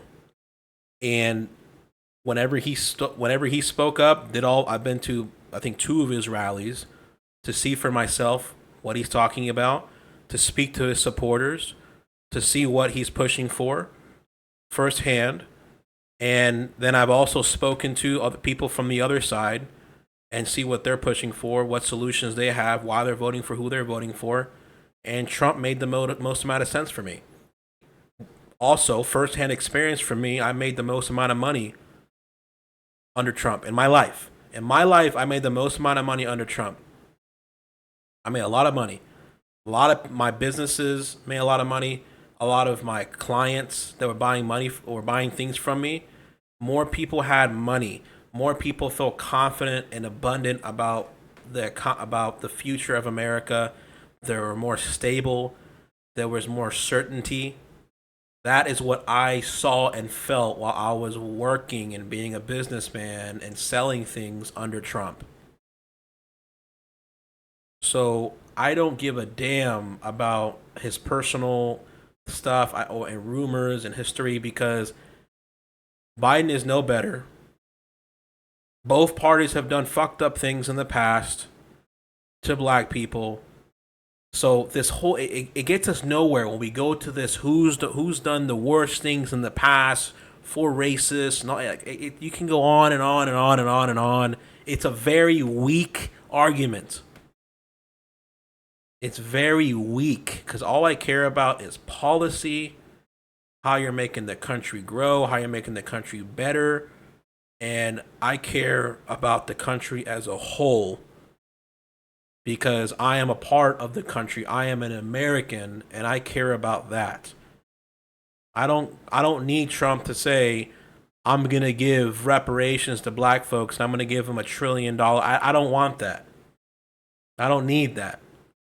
I guarantee you there are people that, and the people that I have spoken to in the Democrat side that are black voters like myself, have said that they genuinely believe that they're going to get reparations, and that, you know, their Democrat representatives and Democrat politicians are promising that, well, you're going to get reparations. You're not going to get reparations.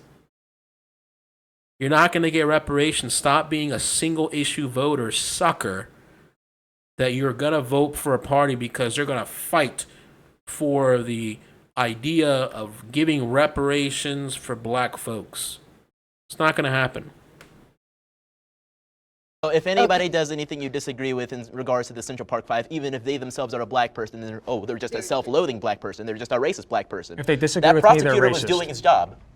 That's my policy. If they disagree with me, they're racist. I like that. I think policy. Trump is, I I like think that's a Trump hilarious has policy. shown a history of ignorant at best and racist at worst behavior. I didn't vote for him or Hillary because I just don't see him as a conservative hero. I don't even think he's a conservative. Fake personally. conservative. I voted Trump in 2016, just so you all know. So I'm just saying. So I need to I need you to elaborate on if people disagree with you, they're racist, just in general. I was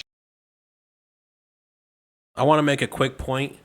Just the word conservative, I would say also all political terminology and language, progressive, left, right, conservative, blah, blah, blah, liberal, is always changing. It really is. A liberal 100 years ago, 200 years ago, even the word liberal in the Roman Empire sense, because that word goes way back. I think they call it a liberalist. I got this book that talks about the history of the word liberal, and how it's changed over time. It changes. The word democracy has changed. Like, language changes, it ebbs and flows, and has different contextual differences, historical differences. It's interesting how that is.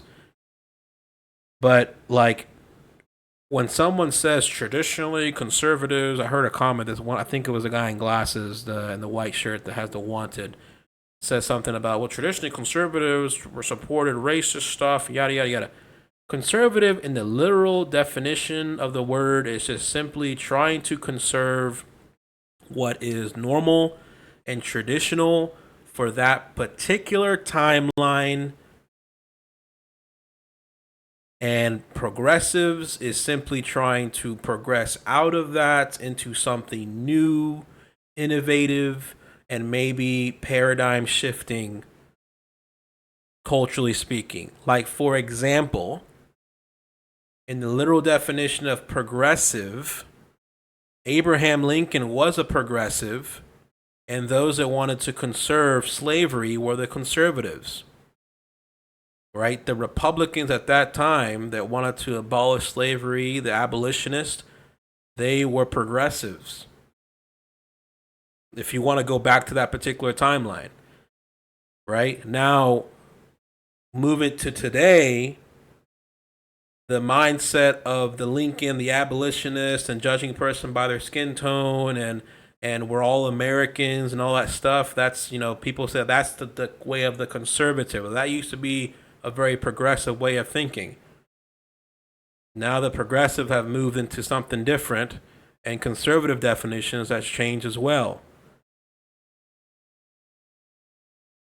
I would consider myself more of a constitutionalist. I like the Constitution. A lot of things about the Constitution are great. It's not perfect. I do believe in a constitutional republic as the best form of government that we have right now. I think it's an excellent government. Is there things that we can change? Absolutely. Is there checks and balances that we need? I'm not going to get into my personal beliefs now, but you guys will see as we continue what my beliefs are. Let's continue here. just He's kidding. just, yeah. you never know. Just like One the of those hat. kind of It's, moments. sorry if I triggered you. I'm sorry. You made No, a I'm not point. sure. I just You made a need to know. point Okay. a couple minutes back where you said he just kind of says these things to rile up his base. Why does he need to do that at the expense of black people then? He doesn't do that at the. I am a member of his base, and I'm sitting there like, oh man, this is amazing. And I don't know. You can call me So self-loathing. You can call me so self-hating. you're you can call saying me calling racist. for I the can call you public stupid. execution of 5 black men that were exonerated to When has rile he up done his that base? during the campaign trail? He didn't do that when he was a politician. Well, he did that when again, he was a it's scared businessman everything. in New York. It's feeling everything bad. Steve said about the comments about Muslims, the comments about Mexican immigrants. Why Not- does he never need- about Mexican immigrants, never about Muslims, about terrorists and about criminals and rapists. These are very important delineations to make. And if you believe I that think when you offend the media understand, about, or oh, it's I all think Mexican it's- immigrants, I think it's more of you being, oh man, oh, these poor Mexicans, they need to be supported. It's more of that savior complex. Wow, What was we're the back rationale again. behind axing or trying to axe DACA? These people were registered with the federal government, they were in school, they were doing everything that they needed to do. They had no home elsewhere. They were brought into this country as minors. Like, what's the explanation for I that? think Like, that requires more nuance. Like I mentioned before, I They think already there were some paid for their people. education. I think Why there would were you some wanna kick people them out? feeding him bad policy advice, thinking, "Oh, this will be really good for your base," and he's doing a lot as a Just president. infantilizing that's okay. him. That's okay if we feel that way. But So, at the end of the- if I take responsibility for something, if I say he has responsibility for something, well then you're right. But if I'm saying, well, maybe there are some people around him advising him falsely, Dude, it's infantilizing. He him. was the president. There's no good way. to He do this called for the him. shots. But if someone was What are you advising- talking about? The only path forward to solving illegal immigration starts with amnesty for everybody here. The reality is there's some 10 to 15 million illegal immigrants here. We're not deporting them all. With the people who are already here, that's a lot more of a messy, nuanced conversation. But as far as people coming in, I do think we need stronger borders and actual vetting happening. And I just want to say, in Ronald Reagan's day, he was given the promise. He said, look, if you go ahead and you pass this particular bill, we'll give these people amnesty and we're done. And it didn't happen. We didn't. Illegal immigration continued even after Reagan already said we will give these people amnesty. So that's why we get a burr up our butt, because he had already done it. Hopefully the devil's giving him amnesty. True. That's terrible. No, that's base. Thank you. So looking at this in 1986, was it? 1986, president at the time was Ronald Reagan. The law granted amnesty to nearly 3 million illegal immigrants at that particular time.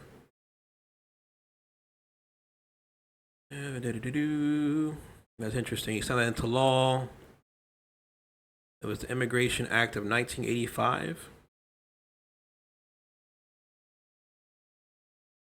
The immigration stuff is very, very touchy and interesting.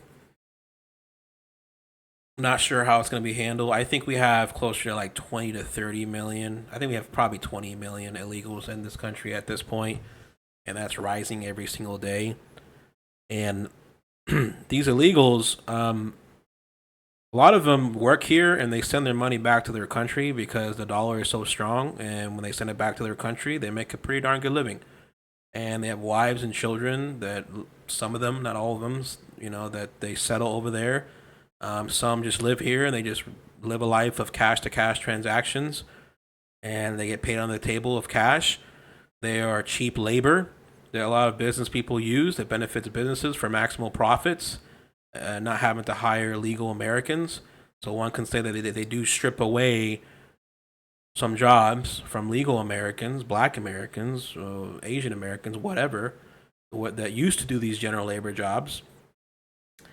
And it's interesting. It's something that needs to be discussed. I don't have a very set, strong opinion on immigration. I do believe that illegal immigration is reprehensible and should not be allowed. I think we should have strong borders like every other powerful nation, like China, like Russia, like Australia. And, amnesty is an understandable thing, but can also be weaponized and abused. But it's a thing that needs to be discussed because assimilation, making sure that these people assimilate to the American idea, American Constitution, American culture, which I'll make a video about what I believe that is later on. is extremely important. It's something that needs to be ingrained in these immigrants so they leave their old ways of thinking, their old destructive ways of thinking that their broken third world country had, and are able to assimilate into the new way of American exceptionalism, American meritocracy, American freedom, and they can do great things. That's excellent. And they can bring their difference of culture. There's no problem with that. And they should bring their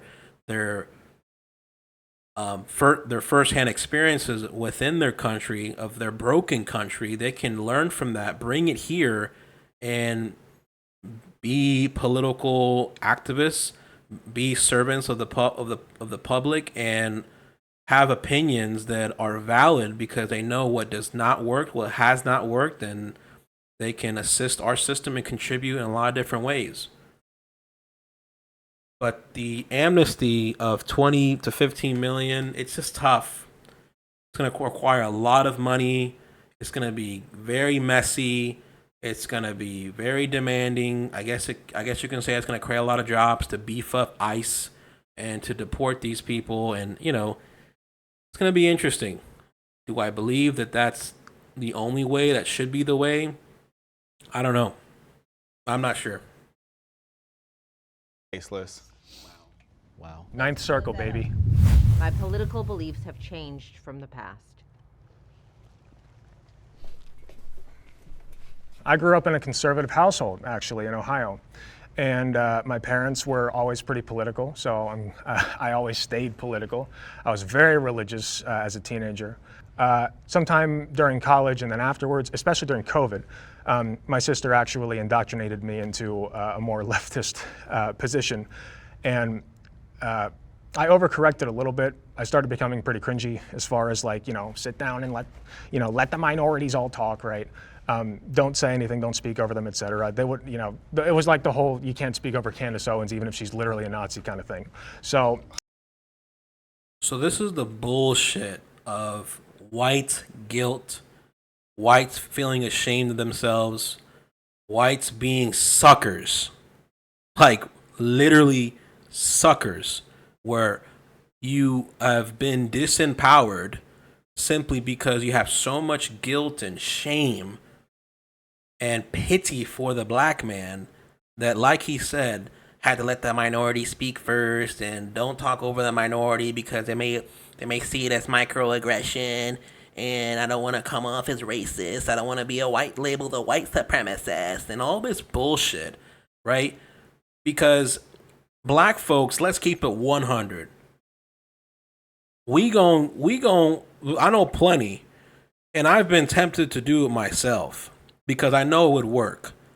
To weaponize history, weaponize slavery, weaponize the guilt, weaponize the shame, weaponize me feeling oppressed, weaponize anything being able to be labeled white supremacy.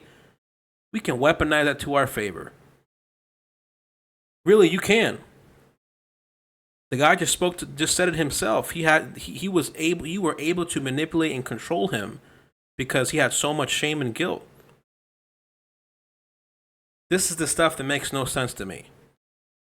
I don't want people liking me or being forced to like me because of my skin tone. Fuck that. I don't want that.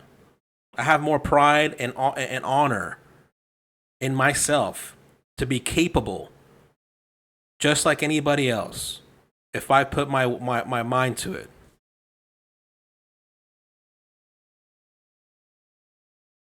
I stand by that. So yeah, I kind of leveled out, thankfully, and I'm less cringe now. Did you? Are you? I cringed. Yeah. This is leveled out. Imagine if we would have been here a year ago. I mean, maybe I am being cringe. Who cares? So I grew up conservative, but I did have more left-leaning ideas about like Black Lives Matter and critical race theory, and I was watching a lot of YouTube, and I did agree that black people were oppressed and all of these different things, and that we were kind of got the short end of the stick. And during 2020. Man, that girl is, for one, she is gorgeous. She is smart. She is sharp. She thinks critically. when I see women like this, black women like this, I'm like, I'm hopeful because I realize that she's thinking critically. She's thoroughly thinking through all her beliefs, and she is open-minded enough to be able to change her mind. This is extremely important. A lot of people my age and younger, I gotta have a lot of patience with them. I gotta be very calm, cool, and collected with them because they can be very aggressive and stubborn and stuck in their ways, and it can be kind of heated. It can get kind of personal, and I understand that. I just hope that more people will be like this lady here, because she looks like she's about my age. When there was, everything crazy was happening, and I started organizing rallies against the mandates because I thought that they were just totally unconstitutional and un-American.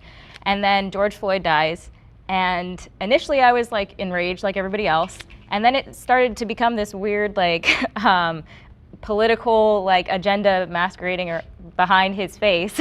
The face of what was actually happening started to peel off, and I was like, oh, I would counter-protest BLM activists at my town square when I lived in Texas, and they were some of the most just bitter, vile, horrible people you could ever meet. Meanwhile, the Confederate group that would protest there against them also, they were the nicest people ever to me.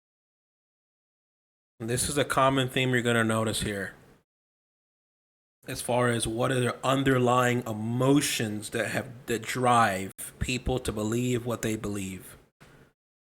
Right? That clouds your judgment to be balanced, reasonable, and rational. A lot of people that are, like she said, that were in the camp of BLM and I think that's what she said, the BLM supporters and those that didn't want the shutdowns and all that stuff.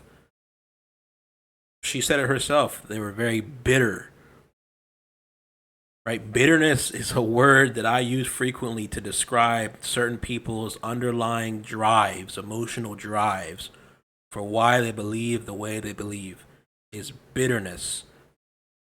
Right? And whenever you're guided by emotions, for one, you're easy to manipulate, and for two, you don't have a balanced perspective that is rational and truthful. So, you just can't go around being this crazy emotional person that's driven by your bitterness and anger and expect people to just comply and believe in you. This is why, in my opinion, factually speaking, they have to weaponize shame and guilt. They have to weaponize you with emotions because they themselves are guided by emotions. So they have to use what they themselves are being abused by. So if they're being easily manipulated by their emotion of bitterness and anger, which makes them this crazy, unhinged, off-the-rail individual that has no rationale whatsoever, this is when they're going to resort to what guides them, which is emotional manipulation, guilt, shame, labeling, right? This is when you see words like white supremacist, and you see words like bootlicker, Uncle Tom. This is from all sides, all races, but I'm talking about one side, no matter their race. Because when I talk to black folks that were all for the BLM and all for the shutdowns and the mask and the vaccines, they would use all this crazy terminology and language to try to persuade outside the realms of, is it legal? What's the effectiveness of the vaccine? The mask actually work? What's the statistics? What's the data? Stuff that you can actually talk about. You would want to talk about those things, but then they would just resort to, well, you're a white supremacist, Trump supporting extremist. What's the other one? The Q stuff. All this stuff, you're an insurrectionist, all this stuff, they would just throw this at you and they would resort to ad hominems and ignore the most important subject at hand of why we're doing what we're doing. Is this justified? Why are we forcing this? Why are we shutting down this? Why are we allowing this? Never ever, whoever is listening to this, never ever fall victim to, if you are questioning or asking questions, do not be shamed into silence. Fuck them trying to silence you for questioning things. Ironically. I grew up in a Democratic, not a Democratic household, but kind of apolitical, but everybody was Democrat. And then I got a job. And when I got a job and I saw all the taxes come out and I started looking to the left and to the right and going, oh, my money's whittling away over here. And I said, you know what? After Reagan, I'm just going to go ahead and declare myself a Republican. And I've been a Republican ever since. My mom is pretty liberal. She married my stepdad when I was like 15, 16 in high school, and he's super conservative, like loved Trump, diehard Trump fan. And they had a lot of like back and forth, hearing the two sides, like people who are on such polar opposites, just like argue all the time about stuff, seeing that there's a lot of similarities in both sides, like the far radical left and the far radical right. They have a lot of similarities. They just don't want to come and like see it. I started off actually kind of similar to you. I went to a Jesuit high school. I grew up very conservative. My mom is Cuban, so ride or die Bush supporter, who is now a ride or die Trump supporter. I think the point in my life when I was the most like libertarian was probably the lowest point in my life financially. And I think it's because something that conservatives do really well is they make you feel like you can always like succeed as long as you work hard enough. And that's something that progressives and liberals suck at, that you're a victim of systemic racism, you're black so you're going to be discriminated against, you're a woman so nobody's going to care about your feelings, et cetera, et cetera, et cetera. Whereas Republicans will tell you, listen, if you work hard, you can do whatever you want, like just as long as you're willing to put in the work. And I felt that way up to the moment where I was. And this goes back to the affirmative action philosophy and mindset that Thurgood Marshall used to justify why he believed affirmative action was necessary versus Clarence Thomas. Also, I remember seeing Sonia Sotomayor, Justice Sotomayor, this lady right here on the left of Mr. Clarence Thomas. She even said one time that, you know, the different, you know, political philosophy and conclusions about certain court rulings and how she approaches judging certain court rulings, and the difference between her and Clarence Thomas, she said blatantly, she said it obvious. She says that Clarence Thomas has more of the approach of pulling yourself up from your own bootstraps, pulling yourself up, merits, self-governance, being capable yourself to do things, being able to get yourself out of the rut. And she says that she believes more in the opposite, that we need to assist those people. We need to lift those people up. We need governmental assistance to help some people up. And this is really, when I look at the left and the right, you're going to notice that common pattern right there. And that all, same thing, the differences between Thurgood Marshall and Clarence Thomas, two black Supreme Court justices that have two political, philosophical differences and conclusions that guide why they believe the way they do. Which this guy just discussed himself just now. What's his name with the blue shirt? Destiny. And again, because you are committed and believe politically, philosophically, from the philosophical stance, that you can pull yourself up, you are capable, that there's infinite amount of possibilities if you put your mind to it, then you're going to push that message consistently, which is what Destiny is pointing out. That people on the right constantly are saying, you can do it.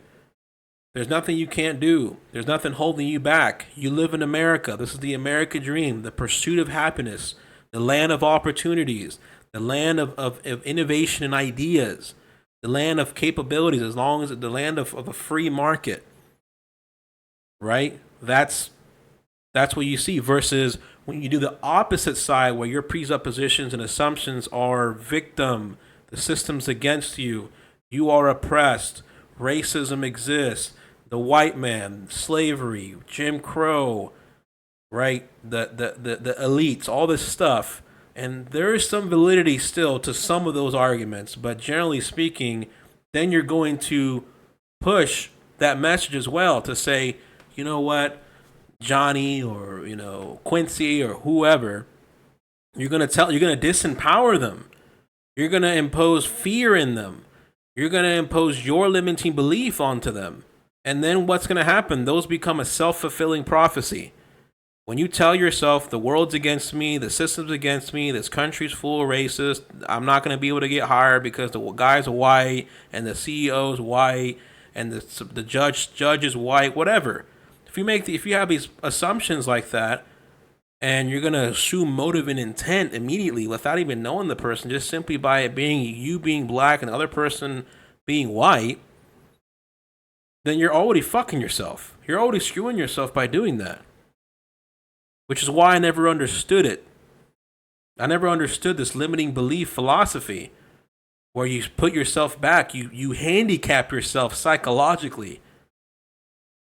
Right? And this is the consequence of one being genuinely in a deficit, historically speaking, generationally speaking, by the city itself, because the system itself, immediately afterwards, for example, when slavery was abolished, the system failed black folks. The system put black folks in a bad position, right? When slavery was abolished, when segregation was abolished, the same thing. There was obvious signs of issues of lack of them being a part of the market and economy together completely, totally, and being in certain areas like doctors and lawyers and judges and senators and Supreme Court justices and yada, yada, yada. There were obvious discrepancies and obvious issues and bonds that needed to be healed. And I agree with that. So again, it served a purpose, but now it has gone beyond its need. It has served its purpose and it is no longer. So the psychological stuff is what we need to fix.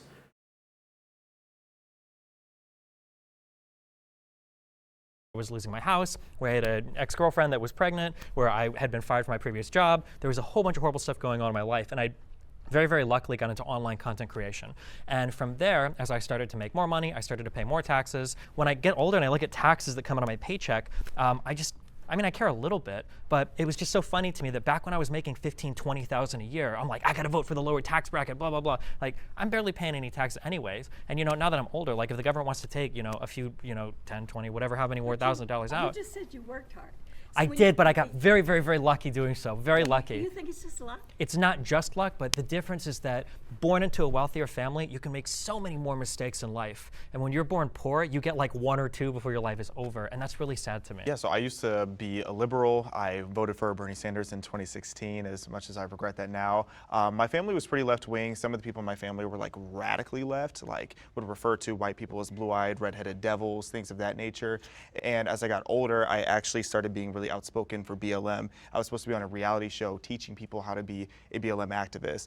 At the time, I did a deep dive on BLM and I started to realize all of these lies. So then I took a step back. I'm like, okay, what else am I being lied to about? And I started looking at the Democratic Party and questioning my own loyalty to being on the left. I personally think both sides tend to be racist in different ways. I don't think the government is on the side of the people in general, and that's just me being, a radical. When I was young, I used to jump for joy and say, oh yeah, Obama, black president, that's so amazing. He's the same color as me. But when I started to do more research, one of the biggest things I was confused about is, well, why is he a Democrat? What is a Democrat? I did more research about the Democrat Party. And sure, you guys are going to pop off about the head saying, oh, there's a party switch in the Southern strategy and all these things. Which is true. Which you may say is true. I don't believe it is true at all. You're I wrong. understand, you may think I'm wrong. You are. However, one of the biggest questions I had was, why is Obama in the same party as the people that started the KKK, the same people that voted against the Civil Rights Act, the same people that are on the news talking about how black people. So I'm going to disagree with this Young Buck here. It is a very weak argument to just say I am associated with a party strictly because of its past. Again, depending on the state and city, a Democrat in Alabama versus a Democrat in Kentucky versus a Democrat in California are different. They are different. I know it sounds crazy, but it is true. A Republican in Vermont, because Vermont has a Republican governor, versus a Republican, I'm pretty sure Massachusetts had a Republican governor, or they still do, I'm not sure, versus a Republican in Texas or Florida is totally different. I know it's not. It's factually true. They are different. So historically speaking, that is the same as well. So you can't generalize these things. So while I do agree that the Dixiecrats and the Democrats of the South, in the times of Thurgood Marshall, when he was fighting all these stuff, he was fighting the issues of Alabama, Mississippi, Florida, Louisiana, and I'm pretty sure also Texas. Majority of the times of Texas and these southern states where slavery was legal, they were devout Dixiecrats / Democrats. That is true at that particular timeline, but things changed. It wasn't the same. That it was true for that specific timeline and context. Does that travel to now of 2023? No, it doesn't. Parties are constantly changing, new ideas, new people. Progressives 100 years ago, 150 years ago that were in this country versus progressives now are not even the same either. They're almost two different planets to a large degree.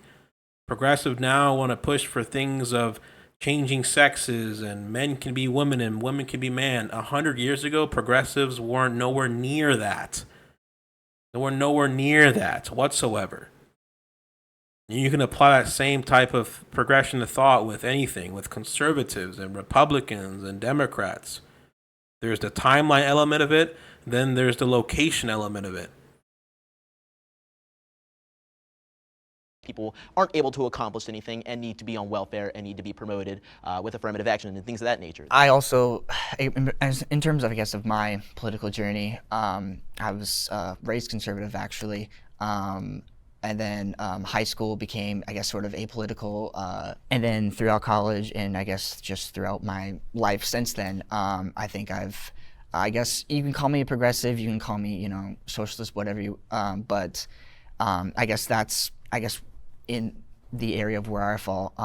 You said that you were a Bernie fan in 2016 and then you transitioned to being, I guess, more conservative. I guess, I don't know, to me, Bernie Sanders, from what he said to what you think now, what was the shift? For me, it was socialism, because back then I was a very broke college kid and I just had this mentality that everything should be free, and I was feeling a bit entitled, like everything should be handed to me because I was black, because I was very much in that mentality. As I learned more about free markets, as I learned more about capitalism, I started to. And this here is where the education system breeds certain political beliefs. They nurture these particular beliefs. Inherently or purposely, I'm not sure why they're doing it. But this guy made the point that he believed in Bernie Sanders because in a certain timeline of his life, he was a broke college student that felt entitled. I'm sure the education system told him possibly that socialism, where you can get free stuff, and that the world's hard and the free markets don't work and it's corrupt, and you're a black man, you can't make it in this world, and we must gather into a party, and this is the stuff that I keep hearing, this rhetoric. And this is why I say the middle school and high school education needs to be changed. Because then he says once he learned about the free markets, once he was capable of learning himself how the system and markets work, then he changed his mind. So this is a failure of the education system. Appreciate that much more. I started to appreciate small business much more, limited government, low regulations. I just started to like that much more. But I would say just more when it comes to economics, I don't agree with him. Reparations are necessary. When we talk about reparations, I think that doing reparations in the way that a lot of people think of it, where we just give it to black people, I'm not an expert on this, but I think it would be more income-based, and that in itself, like I said earlier, would disproportionately benefit black people, because if you recognize that they are disproportionately affected by a systemic injustice, then doing it on like a class level would uplift proportionally more black people than white people or any other race. Yeah, I think like mostly like black GIs that were left out of like the New Deal, for instance, that to be able to come back and as a white American, as a white veteran, to get a home loan and then build that generational wealth, you could not get that as a black American. So there needs to be, I think, reparations. I don't care really what form it comes from. I think free healthcare, free college, so that everyone has like an equal opportunity to educate themselves, to build a better life for themselves. So it's sort of like, and I think Germany is also a perfect model to follow. By issuing, first of all, a formal apology, which we haven't even done that. But also just like donating to like different funds, and just I think a more equitable society striving for that is reparations in and of itself. I have no problems with reparations if they had happened initially during the slavery or the civil rights movement or any of that. But to try and do that now logistically just doesn't really make any sense. And like, where would this money come from? Like, we're in so much debt as a nation. Would I get this money? I'm biracial or triracial. Like, do mixed people get it? And like, do Irish people get reparations when they were indentured servants? I think for reparations, if you can find specific instances of somebody being like actually deprived of something, whether specific instances of like the 40 acres and a meal promise, or whether you can find specific cases of like Chinese people building railroads or Irish people or whatever, people being deprived of things, that's okay. But otherwise, yeah, it's a logistical nightmare. There's no possible way that we'd be able to do it well. Yeah, America's unique because we have bent over backwards for decades now, putting minorities in a position of privilege. I feel like we have done so much to give back to the communities that were obviously wronged. So, guy in red, the black conservative, speaking some pretty factual stuff. We have done things to lift up the black man as a form of reparations. One of those is, of course, the affirmative action. Now, to go back to the timeline of the Civil War, that particular timeline, our country was still young. We weren't the empire that we are right now. We weren't very, very wealthy. We were still trying to make a name for ourselves. And that war, that very, very bloody war, the Civil War, almost broke our country. Okay, we were in strong disagreement. To hold the union of the United States and combine it as a whole, which is what the vision that Abraham Lincoln had, and abolishing, because we were dependent on the system of slavery. The South was. They were dependent on that, economically speaking. So to break that old system is very difficult. Because whenever you have a system that you inherently just continue doing because that's what we've always done, and that's how we've created our system revolving slavery in the South, and also the South was conditioned to continue that type of system of cheap labor and maximizing profits. But even then, that was a necessary evil, unfortunately, to start a nation, economically speaking, to make something of ourselves. We were nothing. This nation was nothing. We were still new.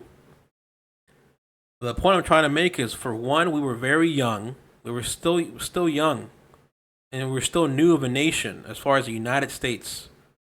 We had a lot of very controversial issues, and slavery was one of them. The North and the abolitionists wanted to abolish it, morally so.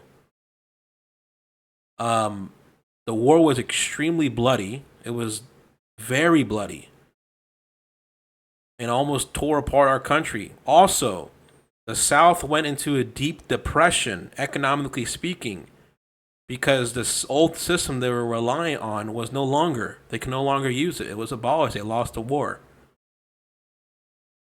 So America at that time was bankrupt, was going into debt.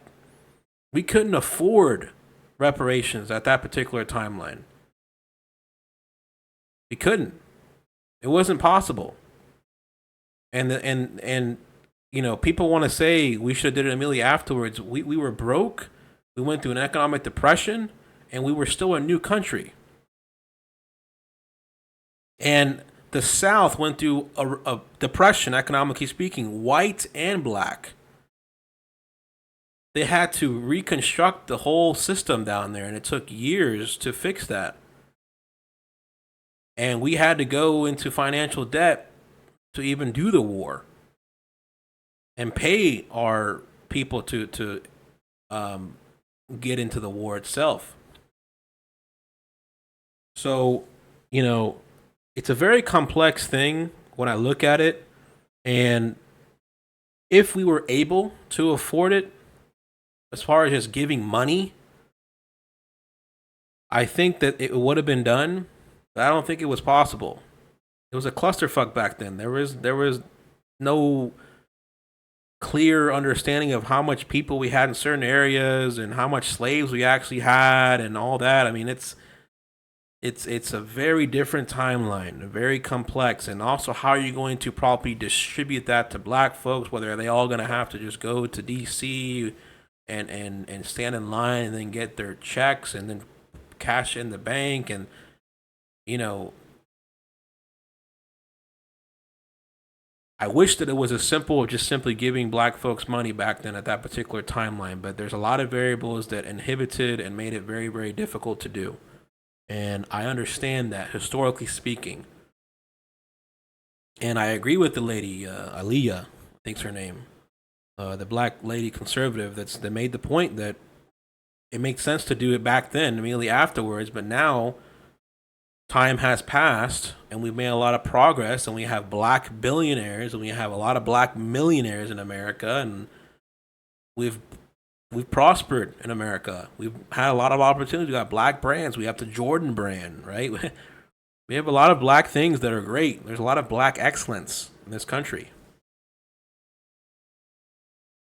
And I agree with both of you. Like, had this happened a long time ago, I would understand it. If we had specific incidences that we could trace where people were just completely screwed over, I would respect it. But right now, I don't deserve a payment for something my great-great-great-great-grandparents went through, and I don't think that white people are responsible for paying that to me either. I know we don't want to use the word virtue signaling, but it's sort of like a bribe for a vote in a way, at least in my opinion. In states like California, where they've been throwing around the idea of, oh, we want to pay out this much money to every black citizen in there, in this state, it's like, oh, are you serious? Because this is kind of like a joke, in my opinion. I think that if we impose reparations now, I think it would rip America apart. I think that we're already separated enough as it is, and now you're going to have people walking around going, you owe me money, you owe me money, I'm not paying you any money. It would just really rip us apart. Giving somebody money doesn't mean anything if they don't know what to do with the money or how to handle the money. So if the primary issue in black culture or with black people is generational trauma, then maybe they need more therapy than they need money, honestly. Which conservatives are also against. Well, that's kind of my argument. Like, if there is like that, like generational trauma or whatever, like I think examples of like free healthcare. What an excellent point. 1000%. There is generational trauma on the African American side, and there is also generational guilt and shame that has been used to the young white liberal that's going to school right now to feel ashamed of themselves and hate themselves because they're white, right? They read these books of black Marxists that obsess with the power structures and want to label you as oppressive and label you as a white supremacist and label you to say that all of your blessings right now as a white man are because of slavery in the backs of my black people, yada, yada, yada, yada. All this bullshit. Right, to get this guy, I mean, I'm gonna be 100 with you, man. This guy, I feel sorry for this guy right here. This guy looks timid, he looks shy, he looks weak, he looks like he just sits all day reading political crap, looking at TikTok all day, looking at social media all day. This guy needs to get out and jackhammer for a good month or two. He needs to go lift some shit, work on the roof. He needs to do some lifting. He needs a man in his life, all right? Because, like, it just seems like he just, people that I can spot him pretty quickly. Like, they just lack any real life experience, and instead they just have concepts of information from videos and intellectuals and black influencers and all this shit, and they haven't actually met people like myself. I'm a black business owner here in Texas, and I would straighten this guy out and let him know, listen, motherfucker, most of my clients, 95% of them are white, and they pay me to do work, and a lot of the people that work under me, all of them are white. And I'm a black business owner here in Texas. That used to be a slave state. That used to be legal lynching state in Texas. Right? You know, and if he would visually see that, I'm sure his mind would change as well. They could see a therapist and not be, fall into debt. And I think the argument of like, and that goes to my point I said before, is that now we have the psychological, mental aspect that needs to be fixed in the black community and also the white community, that stems from this old solution that we had of affirmative action, the justified affirmative action of the Thurgood Marshall and the W.E.B. Du Bois and such. These intellectuals that said we need to lift up the black man. The black man is set back, and the black man, we should pity the black man, and we got to help them out. All this stuff to lift them up and help them up, and constantly bringing black folks down, the black image down. All that bullshit needs to end. It needs to be abolished. the logistical nightmares of it. I think if we want to pay for something in this country, we usually find a way to do it, especially when it comes to the military. So, I mean, we pay for multi-billion-dollar jets all the time. It's not the dollars, it's who's supposed to get them. Not to attack progressives, but that is like the most progressive idea in the world. Is like, I can see the headlines like reparations voted on in Congress to be paid in the form of free therapy for people in the hood. That just sounds like the funniest thing in the world. But well, I also don't think it's going to come directly from like, you know, white person to black person. Like, oh, your lineage affected his lineage. It is though. Like in San Francisco, they were going to raise this obsession about lineage oppression, man. Oh, it gives me a fucking headache, bro.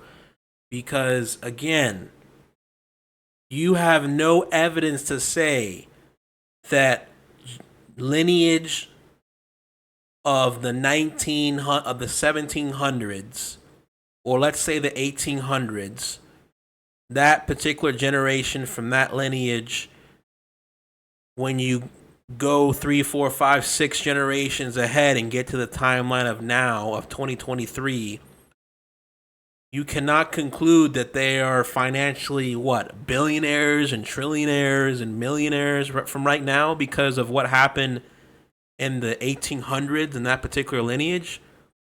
It's bullshit.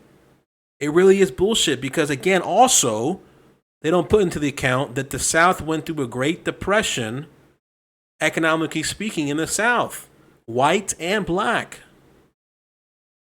So it has so many loopholes to believe that. The average family or the average household in San Francisco was expected to pay $600,000 each with the $5 million per black person proposal that they had. And I used to live in the San Francisco Bay Area, and I was repulsed by that because you have so many homeless veterans on the streets, and they were going to give black people a home for as little as $1 just for being black. Mind you, slavery wasn't even in California. So why that was going to be the case, I don't understand, but it's extremely unrealistic to think that the average family in San Francisco can afford that. That's because Newsom wants to get reelected. Okay, but you don't really care Precisely. about homeless veterans, right? That's just you a- do. And this is my point now. It has been politicized. The days of the Thurgood Marshalls and his political supporters of his ideology, of his particular timeline, of genuinely wanting to fix the issue is no longer. Now it has become a weapon, a political weapon for a particular party, politicians to just get votes. It really has. This is another consequence that I don't think Thurgood Marshall foresaw. The weaponization of it. the class of people that make a profit off of this grievance and problem. Look up how much money the BLM organization made during the riots and the George Floyd situation. It was in the millions and millions of dollars. And they found out that they were corrupt, and a lot of those funds and monies were used to buy houses within the leaders instead of it. And these leaders lived in majority white people homes. Like, the hypocrisy, the corruption. That should have been the awakening for white liberals and progressives to say, okay, we've been manipulated and we have been lied to, and this has gone beyond genuinely trying to fix the problem, and it has gotten to a point where it is now a weapon to manipulate and get power and money from. Right? Whenever it becomes an industry of grievance, I call it the grievance industry, where you make a lot of fucking money off of it and the people don't get better. Right? Because you want to continue we want to continue that these people or group of people in this particular area to keep depending on you, and you keep selling them false hope and false promises of, we're going to give you reparations and this, that, we're going to fight for reparations, we're going to fight for this, and we're going to fight for cheap this and fight for that. All this stuff, being dependent on the system, the government, a particular party, all this bullshit, if that's all they got to say to get in office and they don't live up to those promises, shame on you. You've been suckered. You've been suckered. The voters have been suckered. And this is the issue with the obsession of the reparations and obsession of slavery and history and not being able to move on from that, is that can be weaponized and used against you to get you to comply, to get you to think a certain way, to get you to vote for them, and them being any politician, any party.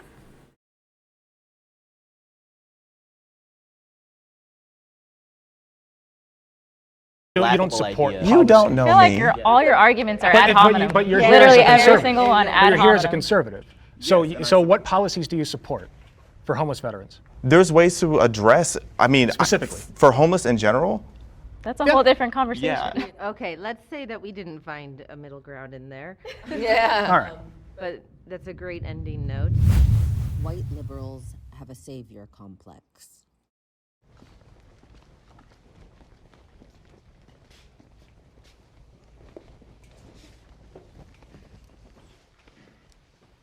Well, I gotta say, this is a shock. I never expected all four of you to just come forward and admit it, but you know what? I'm happy with these results. I just think it's a lot of people, people, of the left, whatever, can kind of fall into that trap of thinking that, black people as a monolith need to be saved as a whole. I have no shame about it. I have a savior complex as an older brother, and I will save you whether you like it or not. So that's just me. Well, it's definitely not, because a lot of us are really just exhausted of being viewed as our skin color. Because when you have this mindset that you need to save black people and we're just sitting here minding our own business and living our lives the way we want to, I don't know why it is that people feel this immense pressure to be so apologetic and just always trying to cater and coddle to black people when we just want to be treated like everybody else. We're equal for a reason. I think especially recently with a lot of riot stuff that's gone on or protest stuff that's gone on, people on the left tend to infantilize a lot of different types of protesters, and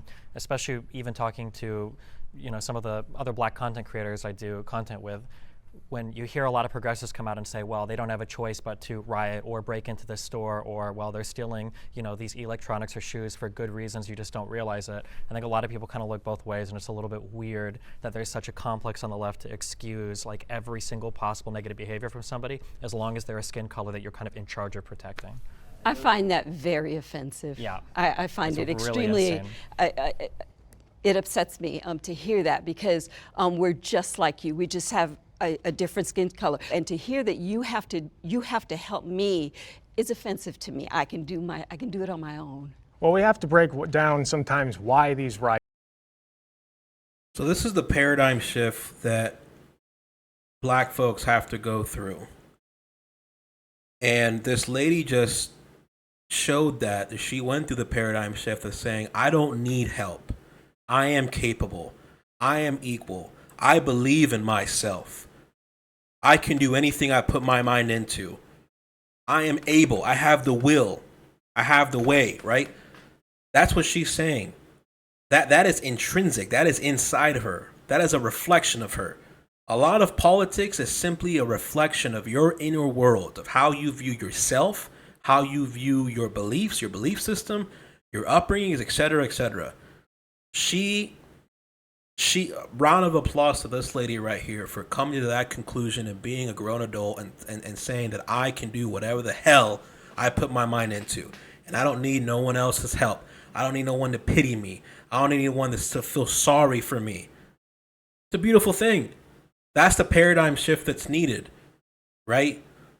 This is why when I look at Thurgood Marshall's arguments, and I'm Thurgood Marshall again. This is a generation ago, 2 generations ago, where this mindset was passed down to black folks, and we're seeing the consequences of it on all sides, and breaking away from this genuine belief that black folks are discriminated and black folks are oppressed and black folks are set back and black folks need help, right?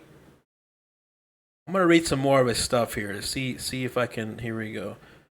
He presented some basic facts of inequality. So here we go. He noticed the commonality. And again, I'm not in complete disagreements with Thurgood Marshall. I just think that he did not foresee the long-term consequences of these arguments, of this solution that he brought up of affirmative action. Because affirmative action had a trickle-down effect culturally to our country. So Marshall wrote, a decade after the civil rights movement, the position of the Negro today in America is the tragic but inevitable consequence of centuries of unequal treatment. Measured by any benchmark of comfort or achievement, meaningful equality remains a distant dream for the Negro. So again, he is imposing a genuine belief that the Negro has no future in America, that the Negro is still has inequality, is unequal treatment. Now, to what degree, what percentage, how much can we put racial means that is causing racial causation into these things? I don't know. This particular timeline, during the civil rights and things, the tensions were still high in the South for black versus white. I understand that. He presented some basic facts of inequality. The median income of the Negro family is only 60% that of the median income of a white family. And the percentage of Negroes who live in families with incomes below the poverty line is nearly 4 times greater than that of whites. And he concluded, in light of the sorry history of discrimination and its devastating impact on the lives of Negroes, bringing the Negro into the mainstream of American life should be a state of interest of the highest order. To fail to do so is to ensure that America will forever remain divided society. Okay, so he's saying that if black folks are not able to close this economic gap, and he is presuming that it is historical. He is presuming that it is racially motivated. That is what he's presuming, that of the cause of such things happening to black folks at this particular time, or as he claims, people call it back then, we'll still call it the Negroes. As it does today, in 2011, the median income black families was 58% of the median income of white families, and there were 3 times as much blacks and whites living below the poverty line. The Roberts Court has dramatically yada yada yada. Yada yada yada. So in this particular timeline of Thurgood Marshall, there was no black billionaires. the amount of millionaires of black folks was very, very low. Compared to now, let's look it up now.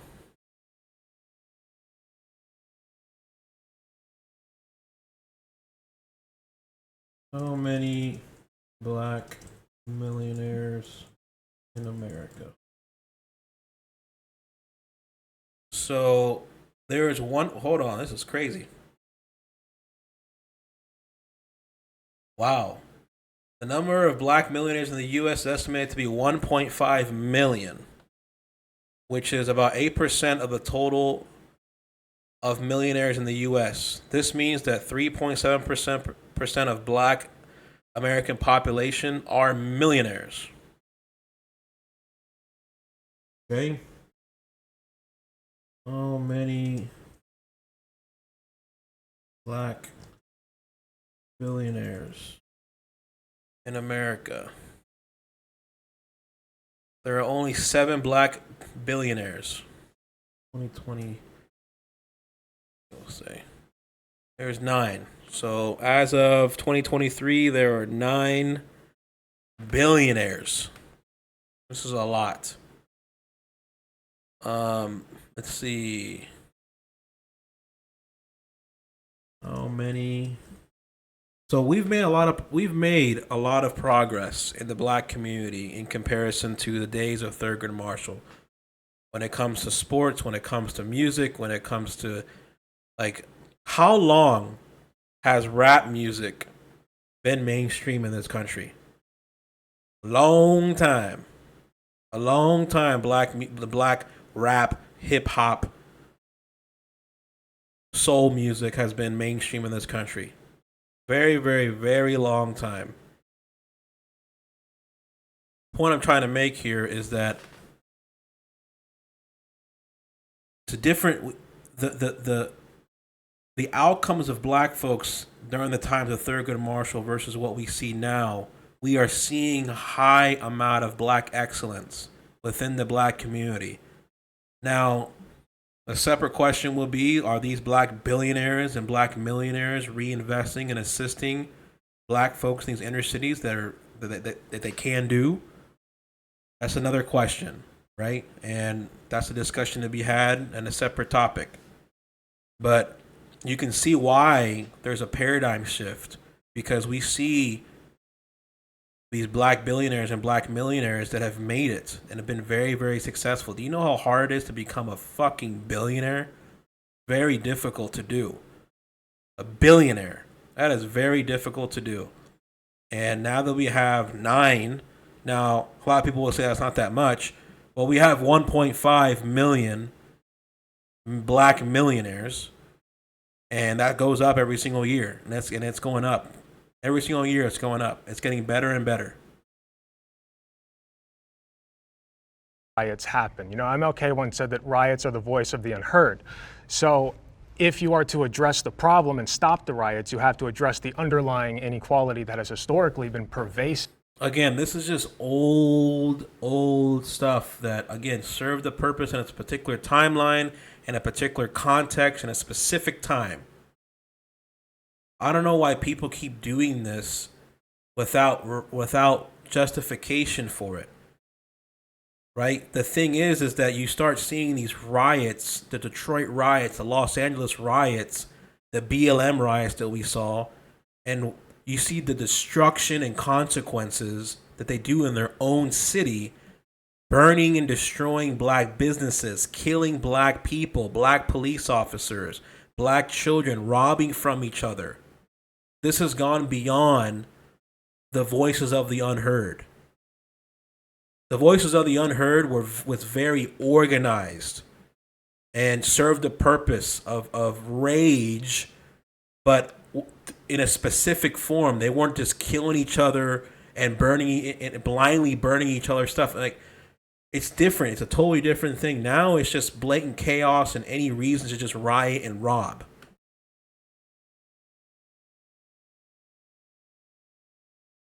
You know, even so these people that keep using Martin Luther King stuff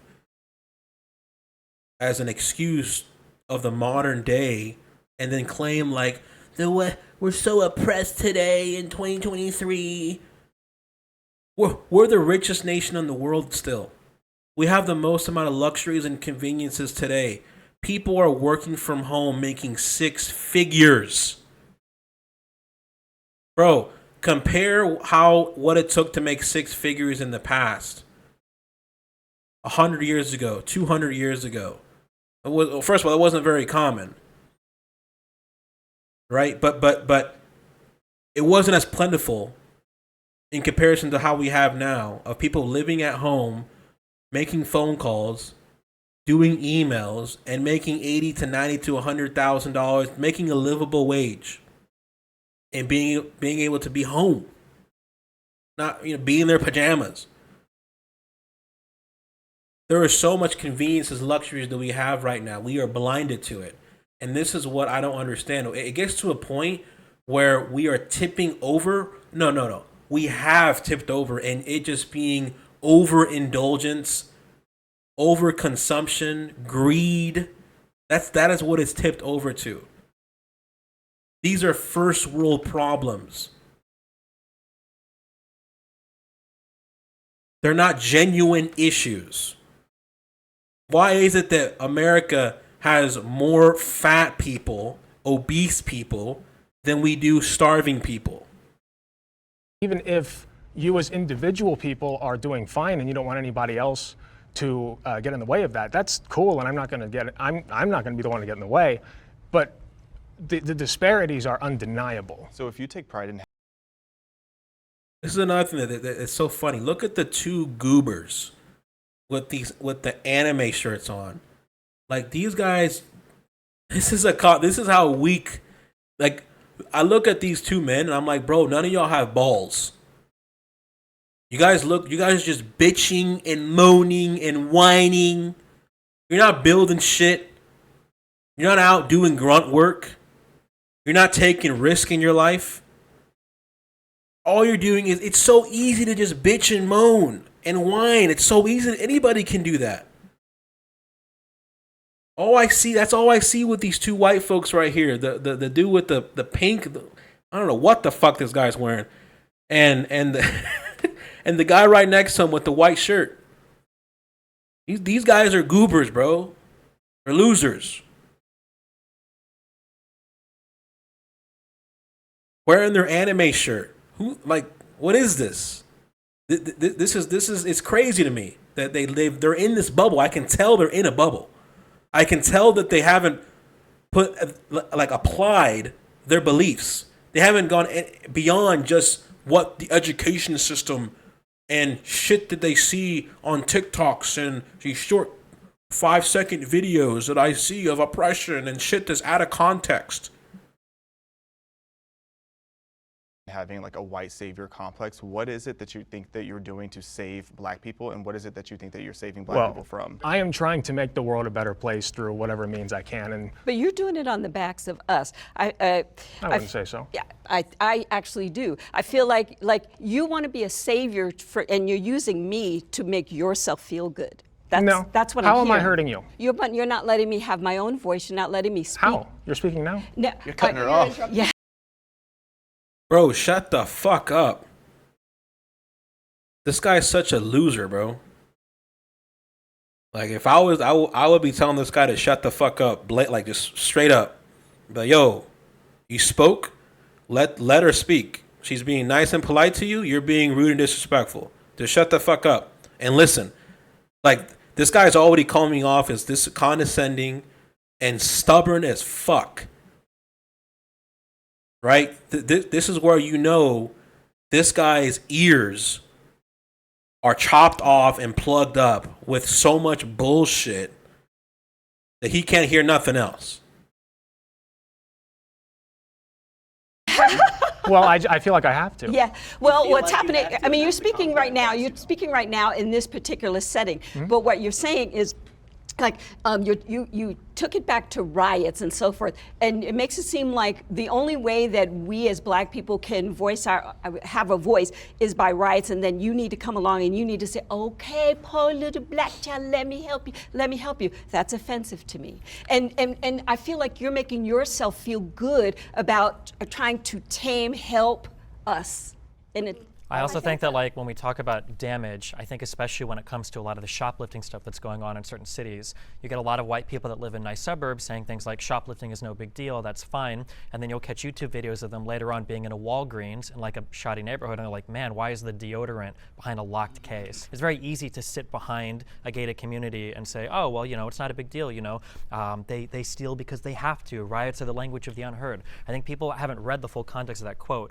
When MLK was saying riots were the language of the unheard, and you need to address the underlying condition, he wasn't condoning the rioting, he was just understanding it. Obviously, there are a bunch of white people that feel they need to be a savior, but I think there's a difference between helping and saving. Like, I don't think I would need to save Black people, but I would tremendously love to help and make sure everyone has like equal outcome, or not equal outcome, but at least equal opportunity, which, in my opinion, I feel we do not have in this country. There was a particular timeline where the system was trying to lift up and assist Black folks, which justified affirmative action. Because the system itself broke, oppressed, and brought down the Black man and saw the Black man as less than, and Black women, yada, yada, yada. That being said, there still needs to be, and that way of thinking is old and is gone. It is no longer. It is beyond its use. It has served this purpose, and now it is doing more harm than good. Right now, what the Black community needs truly is a cultural revolution, honestly. It needs a cultural shift. It needs leaders to step up to assist its problems and change its culture. Like, one thing that me as a Black man that I never understood, like, I went through a phase where I liked rap music. I was a big fan of Dr. Dre. I was a big fan of Snoop Dogg, Warren G, Nate Dogg, the Dog Pound, that West Coast. I used to love that funky rap, and I was a fan of it. I still listen to it to this day. And there's some things that I do like about it. I like the aggressiveness of it. I like the assertiveness, the dominant, the masculine essence of it, the stand up for yourself. I like that. I do like that about it, right? But this whole notion of some messages that we have now in rap music talking about, fucking a lot of girls and cheating and doing drugs and selling drugs, stuff that people used to rap about to just share their message. Now a lot of people want to buy into that as their identity and replicate that and mimic that, and that's where it's become destructive. It's become catastrophic for our people to do that. And that's whenever that became our culture, that was not Black culture, right? Black folks, culturally speaking, in the 1900s, that was into jazz and blues, played saxophone and trumpet, and were singers of different type, talking about love, and we still talk about that. But all I'm saying is that we used to wear a lot of suit and ties. We used to be well spoken, well groomed, all that stuff, and I get it. A lot of people want to say, we got angry and the racists and the system brought us down and broke us up, and that's why we got angry, and the police and all this stuff. It's not the point I'm trying to say. All I'm trying to say is now at this moment, what's hurting the Black community most is definitely cultural. It is definitely cultural. And we choose to act the way we do simply because of the negative influences within the Black community that has been very destructive and catastrophic. Failed parenting, bad influences, gangs, drugs, bragging about that gangster rap culture, bragging about going to prison and all this shit. It's just bullshit. It's a dysfunctional, bad culture that we've created. It's just a culture that we can choose to not abide by, not do, and do something new. That's really all it takes.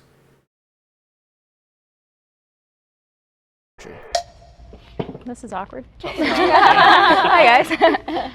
So I didn't step forward just because I don't want to broad brush all white liberals as having a white savior complex. I have experienced white liberals who do have that, and they're very unpleasant people. But I don't think every single white person who's a liberal or who is an activist for BLM or any of those things necessarily has a white savior complex. I think that there's a lot of white people who genuinely think that black people are oppressed and they want to help, and that's what they're told. What it seems like to me when most people have savior complex, regardless of whom they're trying to save, it's like they're taking real pain and real trauma and using that as a way to push this political agenda, but also to alleviate themselves of whatever guilt that they feel unnecessarily. Like, I don't know why a white person today would feel guilty for things that happened decades ago, let alone something that happened centuries ago. I've never seen a white person say, I personally feel guilty for slavery. Maybe promise they're you out I there, but I've never heard that. Yeah, in second grade when they taught us about slavery, almost every kid in my classroom would spend their entire time looking at black kids in that classroom. How was I supposed to not think, wow, these people are feeling guilty for something that they have no involvement in and I have no involvement in? Every kid in my classroom understood the context. People so. hate feeling uncomfortable, and obviously you don't want to feel like the bad guy, and so I feel like it comes from a place of like, oh, well, like, let me make sure that I'm different and like I'm showing you that I want to like help you, but it comes across like I think it can land very poorly. I'll tell you what, stop it.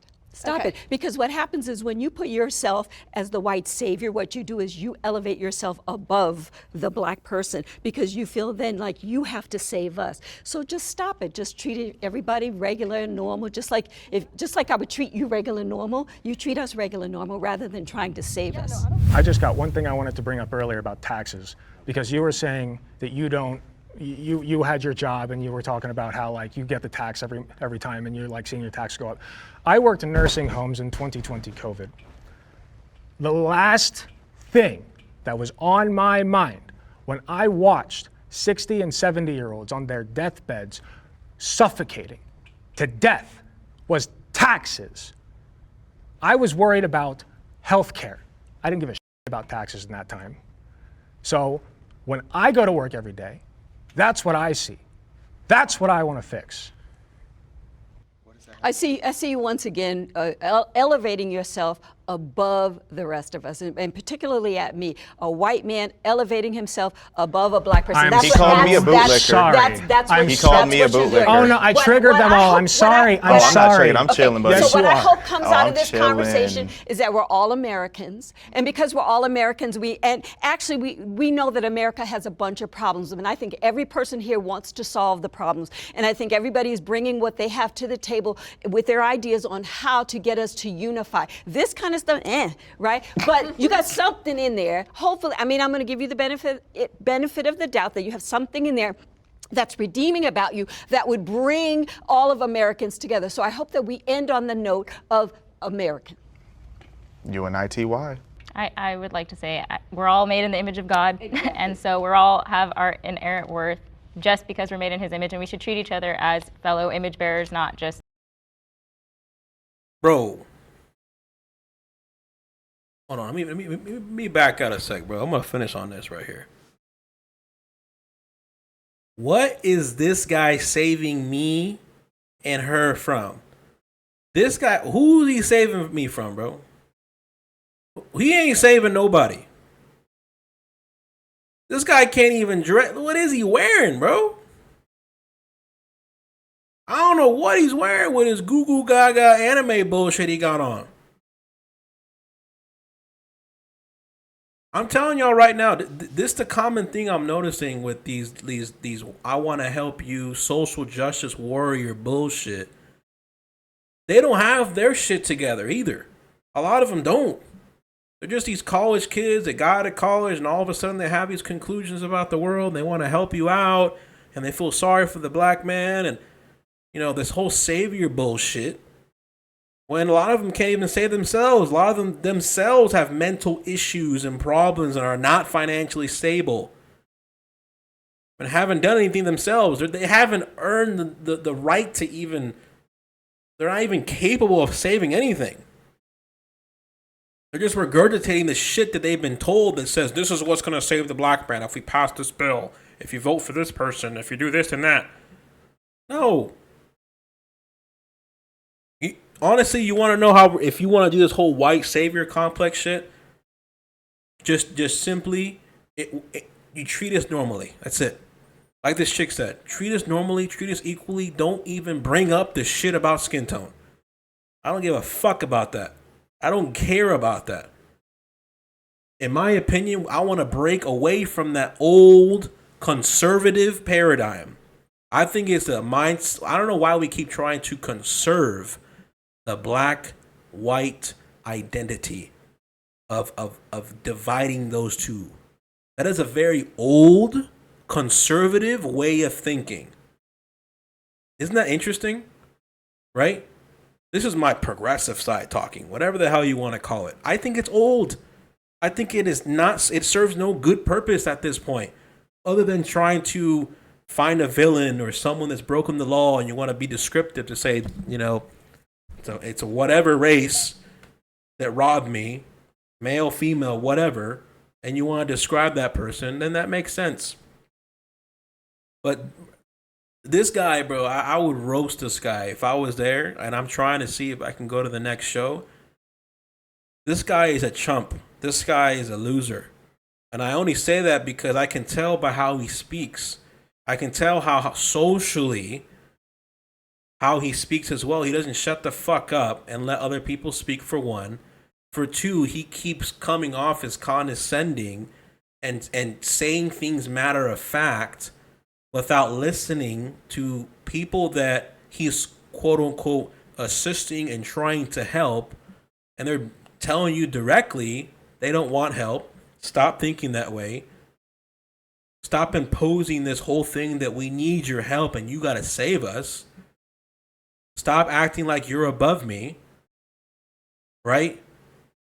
He's not listening to that. You can tell him. He keeps saying you're wrong. I disagree. He's interrupting people. This guy is not saving anybody. I'm honestly questioning if he's genuine in trying to save black people, or if he's just hiding behind that because he really despises black folks. I don't know. I'm not sure.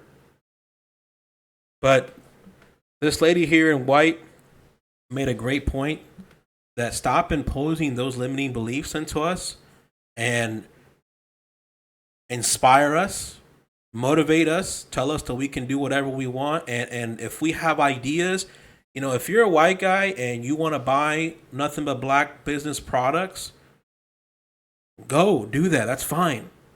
That's one way of helping us out. If you really want to make it your life's mission to lift up and help black folks, well, go to the hood and support black businesses. Right? Go buy shit from black businesses in the hood. Go talk to black folks in the hood. But you know what's funny? A lot of these hypocrites won't do that. They don't really care. They don't. They think that some policy is going to do a miracle, and some party is going to do some miracle, and that the other party is the racist, and because the other party doesn't help them out, then that party is racist, and all this stuff that never makes sense to me. This fool ain't helping nobody, bro. This guy, he ain't helping himself, so he ain't helping nobody. That's all I gotta say about this. Thanks for watching and take care.